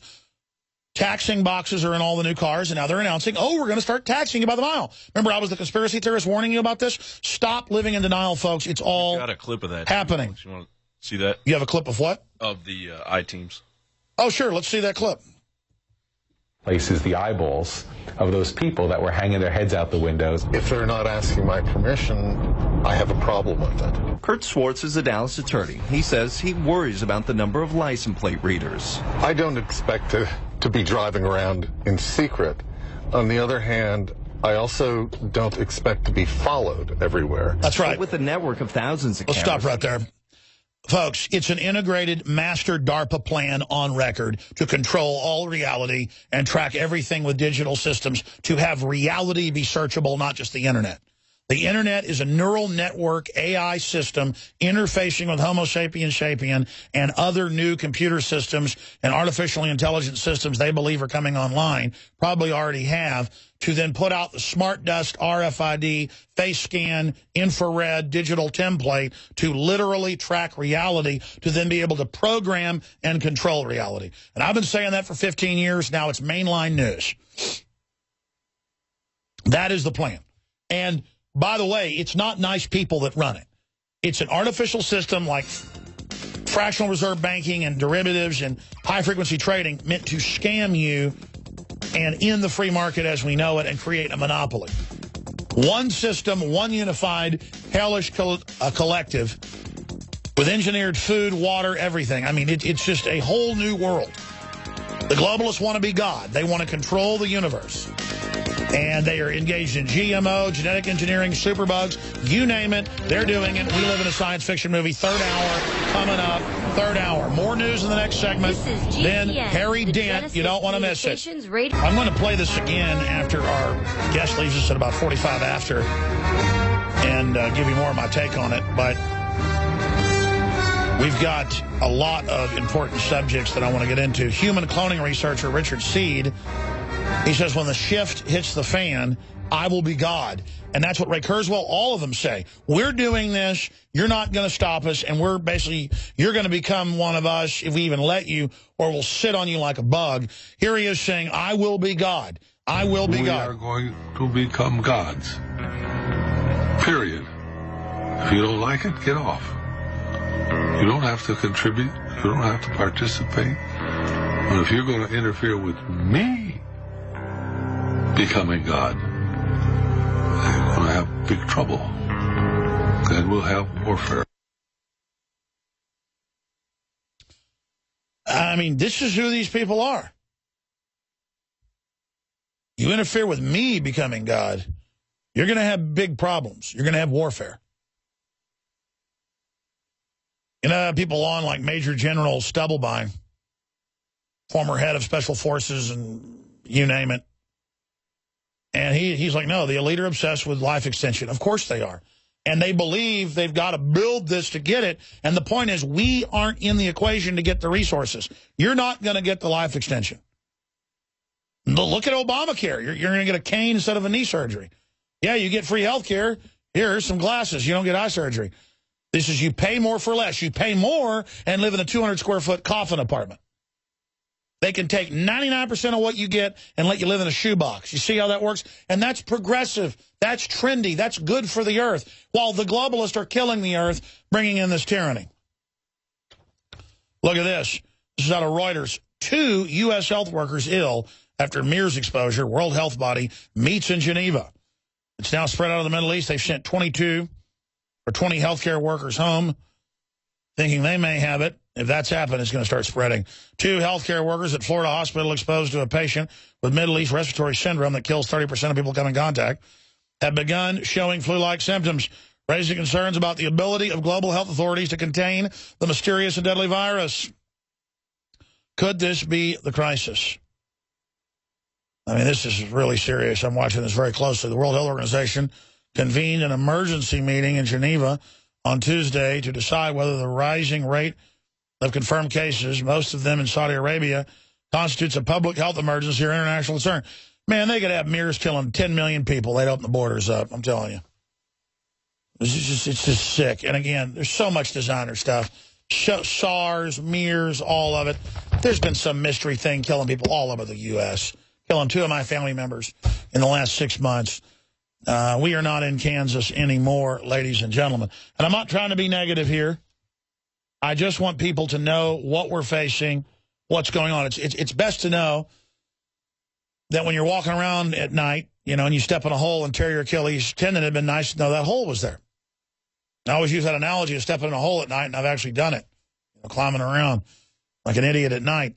It's just the type of things that go on. And here we are as a society with an elite so disconnected and so hateful of this republic that they are building an open control grid to dominate good people while legalizing in one swath 36,000 illegals who are aggravated felons. I mean, rapists, arsonists, child rapists, bank robbers. I mean, it's just like, if you're a bank robber, you're fine. It's like the Jacobins in the French Revolution. The French government, the French royalty was bad, but it was just replaced with something even more diabolical, and people just committed to mayhem and death. Just lawless crazy town. And it's a mass narcissism. I'm seeing people at record numbers get delusional on power trips, think they're invincible, and just ruin their lives. I know you're seeing it too, and I don't know what's going on, but man, society from television, everything is really screwed up right now. And we are sitting on top of a giant time bomb. We're going to talk about it with Harry Dent straight ahead. We stand for the opposite of collectivism. We stand for individualism and human empowerment that always gives you the great literature, the music, the wealth, the exploration, the renaissance, the trailblazing. Collectivism is always festooned with surveillance and black uniforms and nighttime rallies and cult gangs that wreck civilizations. And we see the very same corrupt manifestation today, but with giant armies of decadent mobs demanding their free welfare, demanding their free goodies. I cannot think of a more insane example of the criminal activity that's going on, that 36,000 illegal aliens who are aggravated felons, hundreds of thousands are being released every year, but aggravated felons, they're not even really doing deportations anymore. The judges are being ordered at these courts just to let them go. And again, I don't even dislike the immigrants that are in this country, most of them. You know, we've aborted most of our kids, 53 million. We have 1.3 kids on average. You know, the whole West is dying from Japan to the U.S., so we got to have somebody to work to pay the Social Security. The issue is that we're telling the world, send your criminals and you're unskilled and you're socialist. And they get here and then they vote for whoever will give them the most handouts as the country goes completely bankrupt. What happens when it goes bankrupt? Well, it looks like the Democratic Party is going to try to stage a race war and then use that to bring in tyranny. I mean, that's really the blueprint I see. Lamar Smith calls ICE release of 36,000 criminal immigrants a presidential-sanctioned prison break. Is it impeachable, WorldNet Daily asks? Does a bear crap in the woods? And we've got so many serious issues going on, ladies and gentlemen, that it is just outrageous that they've got Boehner pushing again for, quote, immigration reform. We're the most wide-open country in the world. You can't go anywhere and have your baby paid for. You can come here, get off an airplane, have a baby, it's a citizen, everything's paid for. We're a joke, people. And the political correctness isn't going to work on me. Now, Harry Dent joins us till about 45 after. We appreciate him having time to come on. He is the founder of Dent Research, economic forecasting firm specializing in demographic trends. His mission is helping people understand change using exciting new research developed from years of hands-on business experience. Mr. Dent offers tools for seeking key economic trends that will affect every aspect of your life. He's a best-selling author of The Great Boom Ahead in '92, which did happen. He also successfully predicted what happened in 2008. He's got a new book out, The Demographic Cliff. He continues to educate audiences about the predictions for the next Great Depression, especially between 2014 and 2019, which the Pentagon says they think is going to happen. But the mainstream media says everything's going to be wonderful. And he's the author of Survive, Prosper newsletter and has created his H.S. Dent Financial Advisor Network. Before that, he had his MBA from Harvard Business School and worked at Bain Company as a top strategist consultant for Fortune 100 companies. He has also been the CEO of several entrepreneurial growth companies. HarryDent.com. You heard me just rant about the illegals. I wouldn't have an issue with Latin American immigrants. That's 90% of them. 80% of that's Mexico. If they weren't 90+% voting to take my guns, to raise taxes on me, while Warren Buffett's exempt from most of the taxes, but then puts them on nouveau riche type operations like myself that actually employ people. So I want you to talk about that first, because I want to understand that demographically. Is it good or bad? And then I want to get into what triggers will cause the crash you're predicting, following real estate, and how people can protect themselves. Harry, thanks so much for coming on. Nice to be back, Alex. You know, first of all, I mean, demographics is what we look at. And as bad as I'm forecasting for the United States after this massive baby boom generation, which was augmented by a very large immigrant generation, as much as our demographics point down, they're much worse in Europe, much worse in East Asia, areas that don't get as high immigrants.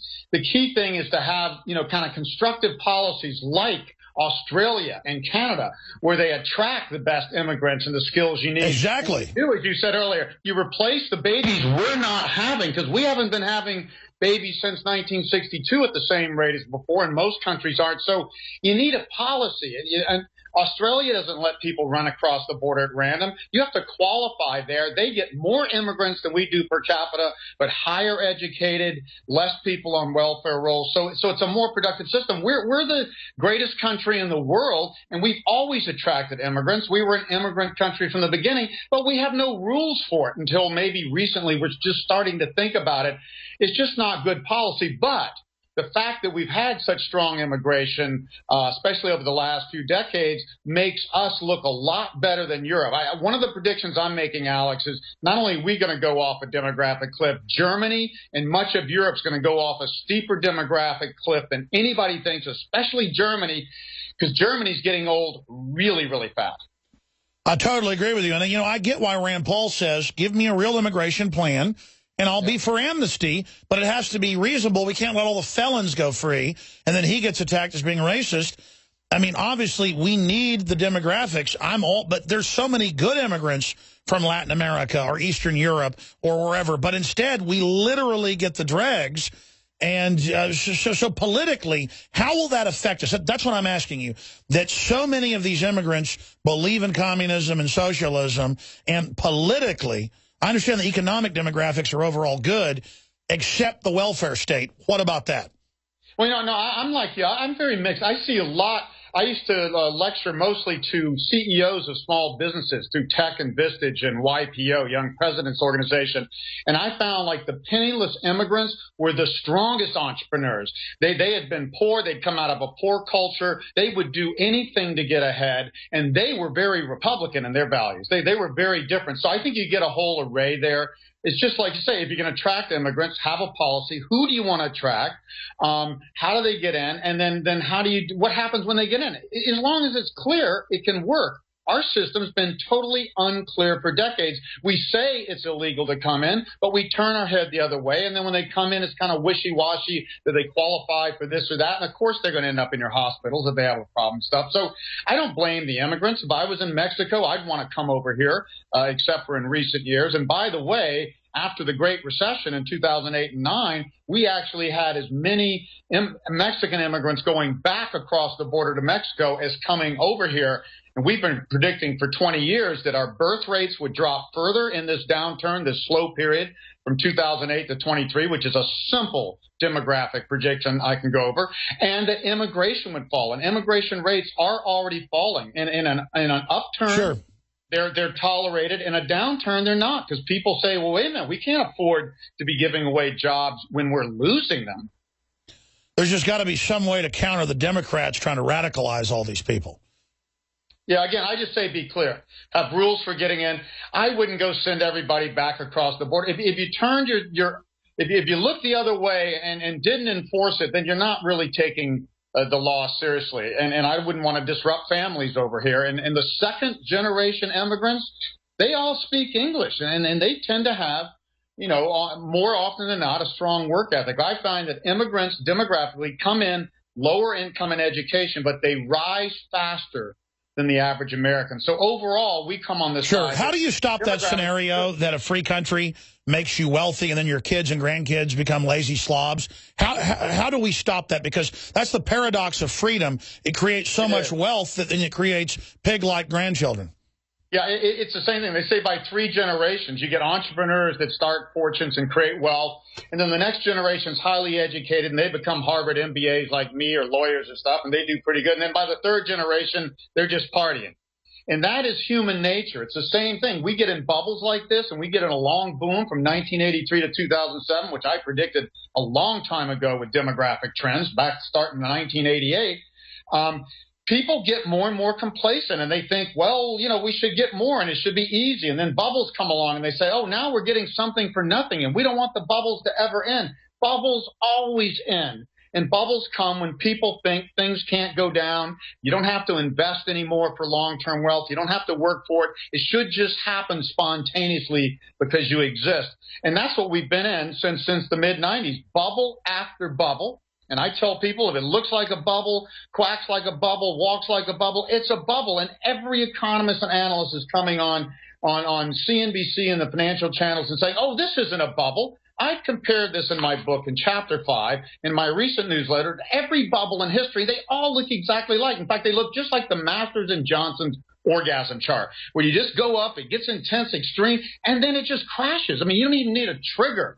So we're in a dangerous time, and my biggest message, whether you're a penniless immigrant or you're worth zillions of dollars from this great bubble and all the financial assets bubbling up and the ultra-low interest rates would have been manipulated by the government, which never turns out well, protect your wealth.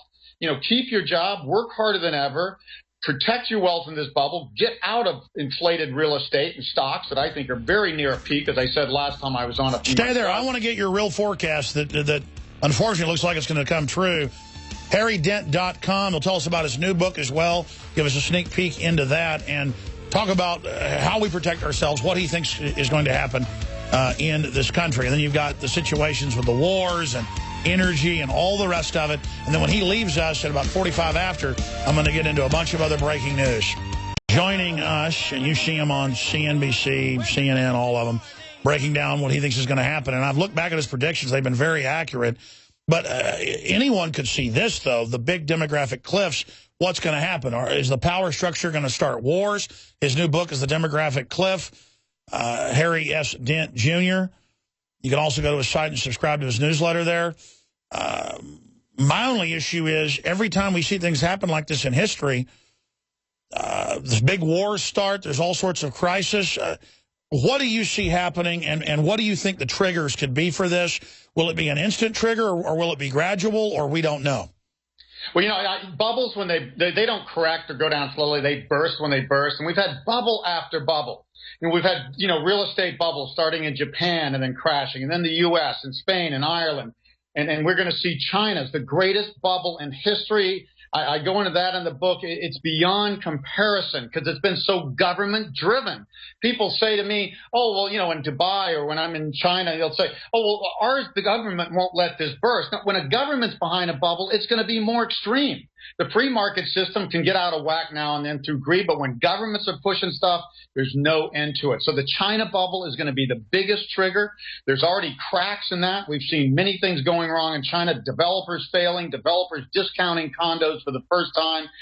People in China save tons of money. The affluent people just invest in empty condos, don't even try to rent them out, and then they get really mad when developers have to discount from overbuilding. And the government encourages this. So China, I could spend an hour on this, Alex. I'm not. China is the greatest bubble in history. I tell people, if that bubble doesn't burst in the next several years, I'm going to quit my profession, move to Australia, and be a limo driver. I mean, I've never seen anything like this, you know. Germany, as I said earlier, when I was in late 89, I was the only guy in the world that predicted Japan was going to collapse in the 90s, while the U.S. and Europe had their greatest boom ever, just on demographics. Everybody else thought Japan was going to take over the world. Well, Germany, I'm looking at Germany's spending wave, we call it, a 46, 47-year lag on the birth index for peak spending. Very simple analysis. And it says Germany's going to go off a steeper cliff in the next 8 to 10 years than Japan did in the 1990s. And it runs Europe. Everybody's expecting Germany to save the euro. Not going to happen in Italy, in France, and other countries. And everybody in Europe follows. Europe hasn't even gone off the cliff. One of the points of the book, Alex, is that Japan went off this baby boom slowdown in spending first. Yeah, 15 years ago, yeah. Yeah, then the U.S., which we predicted over 20 years ago, starting in 2008, which was right on cue. And we don't always look to be that accurate. We just tell people, look, this is coming. And now Europe is next and the rest of East Asia. So demographics at work. I want to look at one chart I've got here. It says 4 primary cycles. Over 30 years, I've developed 4 key cycles globally that make a difference and that we can project long term. The first is this demographic boom-bust cycle, the blue line at the top. That turned down in the U.S. in late 2007. The second, the red line, is a geopolitical cycle. And you talk about wars and conflicts in the world. 1983 to 2000, 18 years this cycle is up. Nothing went wrong in the world. Falling inflation, no major wars. We had a tiny war with Iraq, the first war, and we were in and out in 100 hours. Kick Saddam Hussein's ass and then go back home. But 2001, the tech correction turned into a great crash. 9/11 hit, and then the first Iraq war, then the Afghanistan war. Now we got Syria, the Arab Spring, Russia and Ukraine. This cycle points down till 2019, along with the demographic cycle. The black line, the third one down there, is a 30-year commodity cycle. This is important because it affects emerging countries. They are commodity producers and exporters. Their stock markets, people aren't aware of this, most emerging countries that do have good demographics, unlike the U.S. and Europe, have been going down because commodity prices are going down. That hurts them. This cycle points down for the next decade. And finally, we have a very important boom-bust crash cycle about every 10 years. It actually revolves around sunspot cycles. I've been able to refine this in recent years with a lot of work. And this cycle is the last and most sharply to point down from 2014 to 19. The point, Alex, do you have any idea why the sunspots are correlated? Yeah, well, people tell me who work in emergency rooms and police departments, just a full moon, you'll get 3 times as many accidents and murders and crimes and stuff. This is the sun. This cycle turns up. Solar radiation actually goes up pretty consistently for 4 to 5 years and then comes down for 5 to 6 years. Almost every great bull market and bubble has come in this up cycle, and almost every serious crisis or crash or depression is coming this down. No, that's cycle. it. It's literally the cosmic rays affecting us. Literally the cosmic rays. We're like plants. Makes people, feel more optimistic or less, or more energy or less, just like a full moon. But this is much bigger. So this is the most important. Intriguing, sir. Long segment coming up. Stay there. Intriguing. Top analyst joins us right now. Ladies and gentlemen, HarryDent.com. I'm Alex Jones. Stay with us. We're going to talk about where this is all going.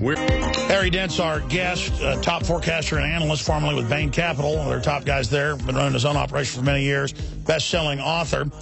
And you can now get his new book that's linked up on his site. We'll be talking about that here in a moment. There's no doubt that this is about demographics, and there's no doubt that the 10-year sun cycle, sometimes 11 years, drives the weather, drives the climate, drives human activity, and the ancients knew about these cycles, and this is literally affecting our minds, just like the moon affects the tide, affects women going into labor. This is not disputed. But the UN 5 years ago, when the Copenhagen World Tax stuff leaked, they voted and said, we don't care what other scientists say. The sun does not affect climate. We would be at absolute zero. No life on this planet if the sun wasn't there. In fact, there wouldn't be a gravitational pull. We'd be floating around. I mean, we're a product of the sun's creation. And I can't believe I have to state these simple things to, establishment listeners. I know most of you know all this. It's just so frustrating that big analysts, there was a big article out yesterday, this is in Wired, about brain scientists working for the big Fortune 500 to manipulate people. Of course, I mean, that's what's going on. And the public's been taught, no, there's nothing happening. There's no manipulation. There's no solar radiation affecting human activity. Oh, it doesn't affect the weather. Everybody knows when there's a big sunspot that hits your region. Real weather forecasters we've had on, physicists, come on. And say, no, there's a big sunspot today, so it'll probably rain real hard. And then that comes in and forms the ionization that forms nuclei. In a clear blue sky, you have thunderheads the next day and rain. And I'm already burning up time we've got with our guest.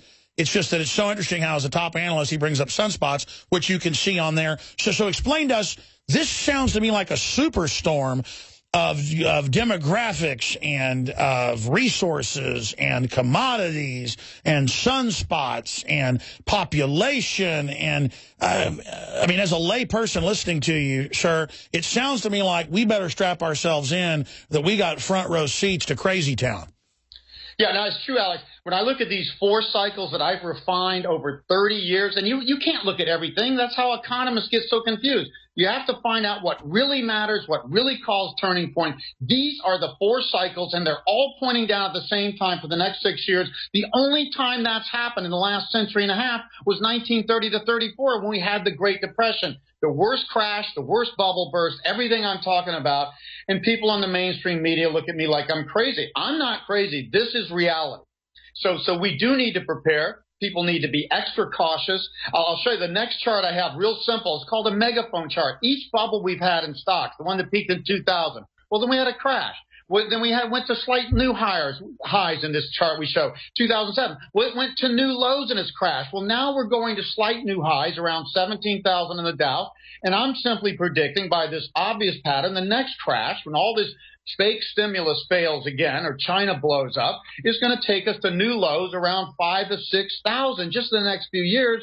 And we don't bottom out in these cycles till about 2019 or 20. So would be lower than that. People could see their entire retirement, life savings, and real estate, and we're talking about real estate going down like in 2008. Commodities, stocks, global, emerging markets, everything. It's a great reset, we call it. It only comes once in a lifetime, like the 1930s or the 1870s with the railroad bust before that. So nobody understands the bubbles. Nobody understands the burst. And the media doesn't want to see it coming because they want to keep everybody just happy and don't want anybody to panic. You need to protect yourself now, your business and your investments. We have a chapter in the book, Chapter 7, for investments, whole strategies, and a whole chapter on business, Chapter 8, a whole chapter on government strategies for restructuring this debt and getting rid of this insanity rather than encouraging it with more and more QE and fake money. And that's the demographic, Cliff, your new book that I've been reading. It's excellent. Now, expanding on this, let me bring in some new factors. government, the British Ministry of Defense, the Department of Defense here, we've covered the reports here. They said back in 2007, both groups issued it saying, between the dates you're saying all hell's going to break loose, and saying basically exactly what you're saying, but acting like they don't know why it's going to happen. So they're getting ready, digging in, buying armored vehicles everywhere, you know, just digging in like it's Armageddon against the people. And then separately, you've got high-frequency trading, algorithms. Well, we heard a decade or so before the 2008 plunge that, oh, these big scientists have computers. They can, you know, keep it from happening. My question is, can they pull high-tech rabbits out of their hats with how rigged much of the markets are, in my view, correct me if you think I'm wrong, and keep the bubbles going, or like have a recession or depression in the real economy, but inflate the fiat areas, you know, two separate economies, a fake economy versus a real economy, a partition system? Because we've entered such la-la land. As a layman, I'm just saying, do they have any rabbits in their hat to continue this on and change the chart? Well, you know, they have quantitative easing. Now, that's not what they've done in the past. Past crises in the 70s and stuff, or 30s, they would lower interest rates to make borrowing easy, cushion things. They wouldn't literally just throw money into the economy, like dropping it from helicopters, as they say. This is new. This is extreme. It is like taking a financial drug. It only makes your addiction worse. We've been running up debts and deficits since the early 70s. For 40 years now, we have the greatest debt bubble, the highest debt ratios in more and more countries around the world, the biggest demographic surge, and now the biggest demographic drop. There's no way this cannot end badly. What they're doing is just putting more financial stimulus in the economy to keep it going a little longer, but this is an artificial recovery. Real people with real mortgages aren't buying houses. Speculators are. High-frequency trading, hedge funds at 30 to 50 times leverage are largely driving up this market by low government interest rate. If you make the interest rates artificially low, you will get a casino. So the risk of quantitative easing is not rising inflation, because all this debt deleverages causes deflation. I've shown that clearly throughout history. The risk is that you create even bigger bubbles that have to burst, and then you go down harder. And that's what I'm saying. Each bubble, as I showed in that last chart, gets higher and more extreme. And then when they burst, it gets more extreme, and things go bad. And at some point, the China bubble and some of these bigger trends burst. China is the biggest bubble in the world. It's the second largest country in the world.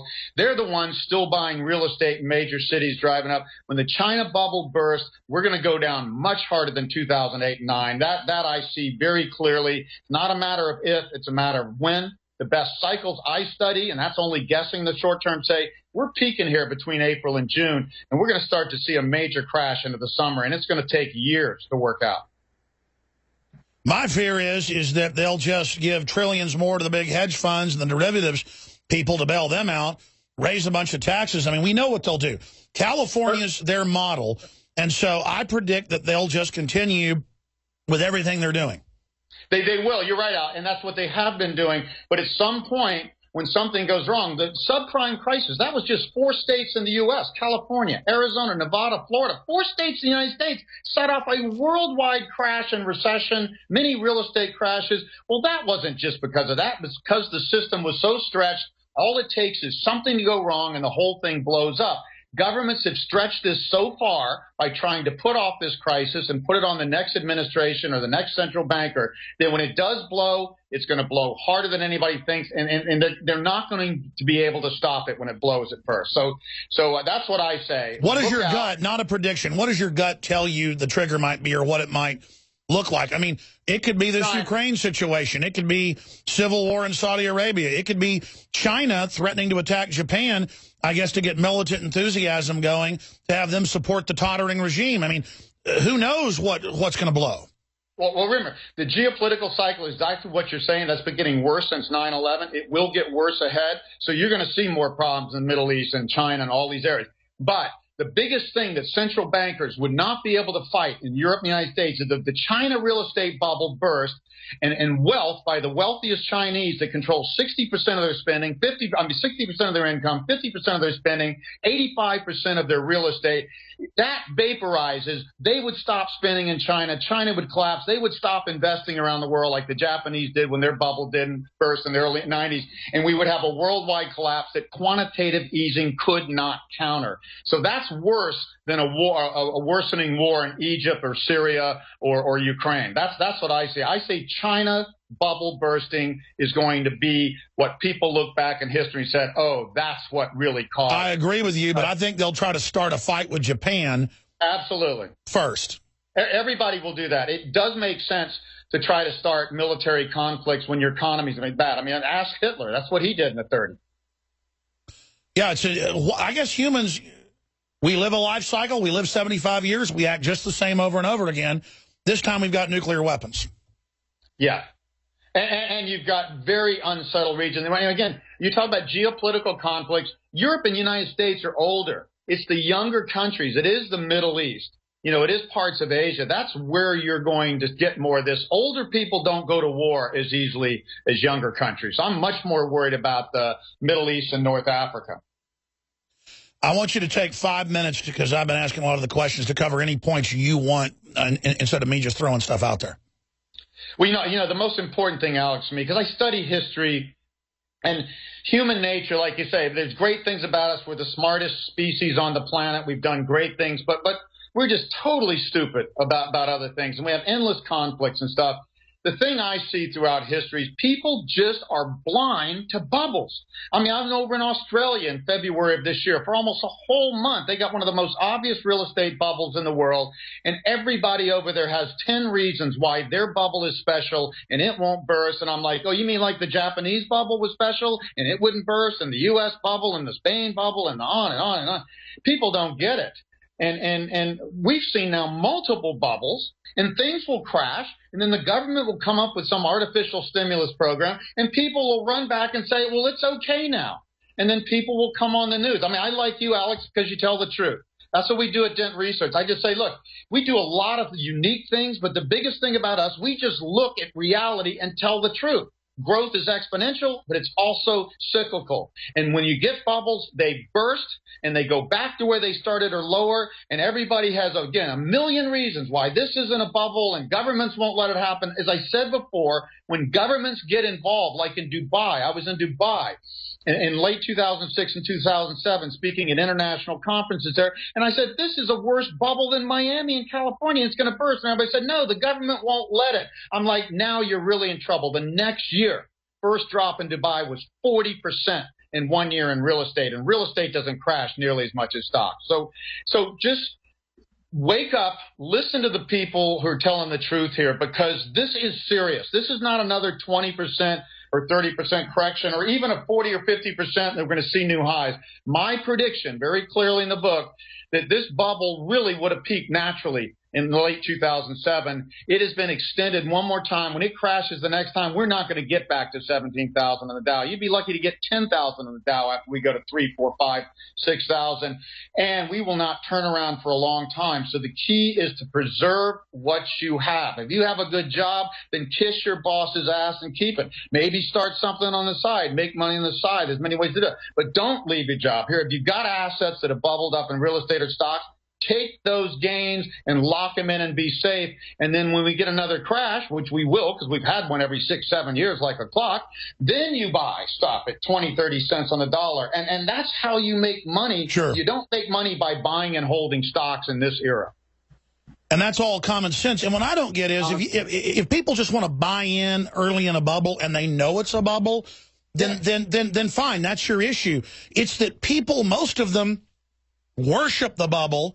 They allow it to become totally irrational, and then they get mad when you're right and it pops and is so destructive. I mean, look, they get mad at me just for predicting it's a bubble. People act like you're crazy. How could you be saying this? And I'm like, we've already seen 2 bubbles burst in stocks alone in the United States in the last decade, not to count every other bubble, and gold. And each one's getting worse, I notice. I mean, undoubtedly, 2008 was worse than 2001. How bad's the next bubble going to be?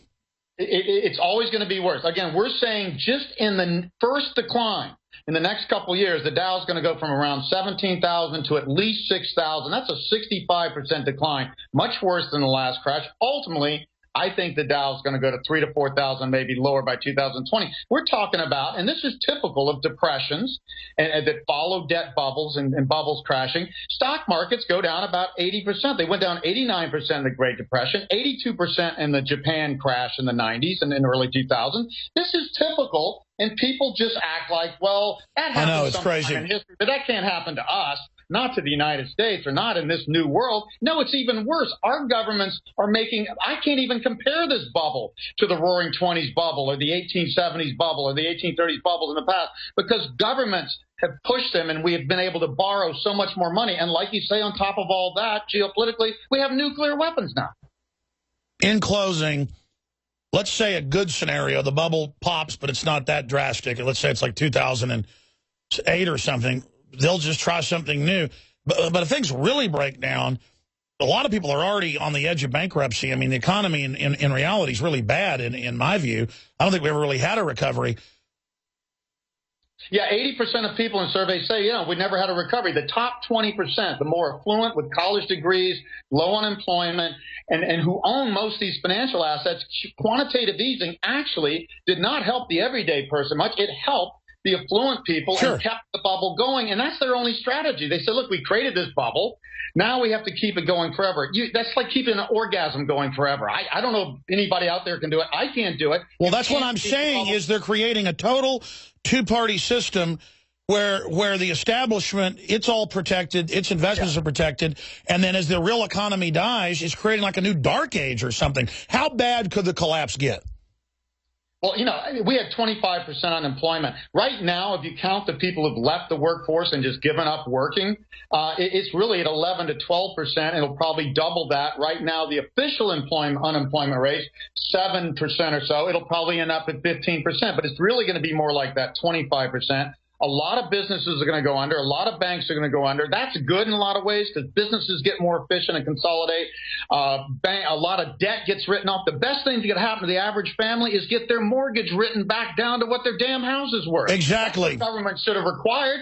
Give the benefits to the everyday household. Instead, they gave the money to the banks. Quantitative easing went to the banks to keep them alive when they should have gone under, and the average person should have gotten mortgage relief. Exactly, and people don't understand that simple fact that you've got to have that jubilee sometime. Instead, they give the gamblers at the hedge funds and everybody total carte blanche. They give the hen house to the wolves is what they did. The people who created the bubble are getting all the benefits because they can't afford the bubble to burst. So, that's clear to me. I think this is going to be clear in the future. The key difference is I think the stimulus is failing. Our real estate recovery is failing because it wasn't real. China is showing real cracks, and I'm monitoring China weekly. The sunspot cycle looks like it actually finally peaked later than usual in February, so that means a crash sooner than later. And I just advise people, keep in touch with us. We're telling the truth. We got a free newsletter at harrydent.com. We have other newsletters. Awesome. Harry, thank you so much. Folks should get it. Thank you. I want you back soon. We'll be right back. Final segment. Look at this story from the Washington Examiner. It's up on Infowars.com, and DrudgeReport.com also has it. Jay Carney, Joe Biden's son, accepted a position with the Ukrainian gas company as private citizen. And his dad does not endorse it. I mean, this is just so outrageous that the globalists are involved overthrowing Ukraine, and then they would put his son in as one of the top executives to rake in just unbelievable amounts of money. And then they criticize Putin for being involved in the government investments. Yeah, it's wrong. And it's just openly done. And now we just accept the governing class will own the state-controlled blocks and make billions of dollars and just laugh at us. And that's not an economy based on products. It's not, or on innovation. It's based on Joe Biden's smiley-faced son. I mean, I look at him and he makes me sick. And communism doesn't exist, folks. It's just a thug system where you tell the general public, oh, you're going to share all the things and we're going to get the rich people. And they go rob the nouveau riche. They go rob the real producers, who I'm sure aren't perfect in most countries. And they replace it with something 100 times worse. Just because they're replacing something doesn't mean it's great. Look at all this other news I've got. Intensive mobile phone users are at higher risk of brain cancer, study finds. People who use mobile phones, London Guardian, intensely appear to have higher risk of developing certain types of brain cancer. Well, let's give kids cell phones. French scientists have said, reviving questions about phone safety. They always say there's questions. They knew 30 years ago in rat studies. It's a microwave system. And up against your head, it says on the contract, hold it back 6 inches. Don't put it up against your head. The radiation loses its power for however long the antenna is, every length out from that. So move it around, fry different parts of your body. It's certainly not good for you. But you put it right up against your head, folks. It's a microwave oven. It vibrates the cells and breaks the DNA on record. On record. On record. And I see my dad, my mom, everybody on cell phones with up their head. I do it myself. I forget the hands-free and don't do it. No more. No more. Do not have a cell phone up against your head. Do not give them to children. It really attacks fast-growing cells. I've talked to medical doctors. Brain cancers are just off the chart, right up against where you hold the phone. And the doctor will say, which side do you hold the phone up to? Your right side? And yeah, you got a brain tumor right there. And we never used to see these. We see them all the time. I mean, again, I'm not trying to give you bad news. It's good news to know that it's killing you. I got a bunch of other news I haven't gotten to, so I'll have to do some overdrive here. It's just too important. So that's going to be coming up. Briefly, you know, we have these great guests on and support what they're doing. We have all these different people on. We need your support. You can see the nightly news. We're going to be launching the new studio next week, so that's done. Next Monday, new studio, done. We're launching it. I mean, it's about a year behind because of me. I've had so much stuff going on. The crew's done a great job. PrisonPlanet.tv, $5.95 a month. You can get 3 months free when you sign up for a year.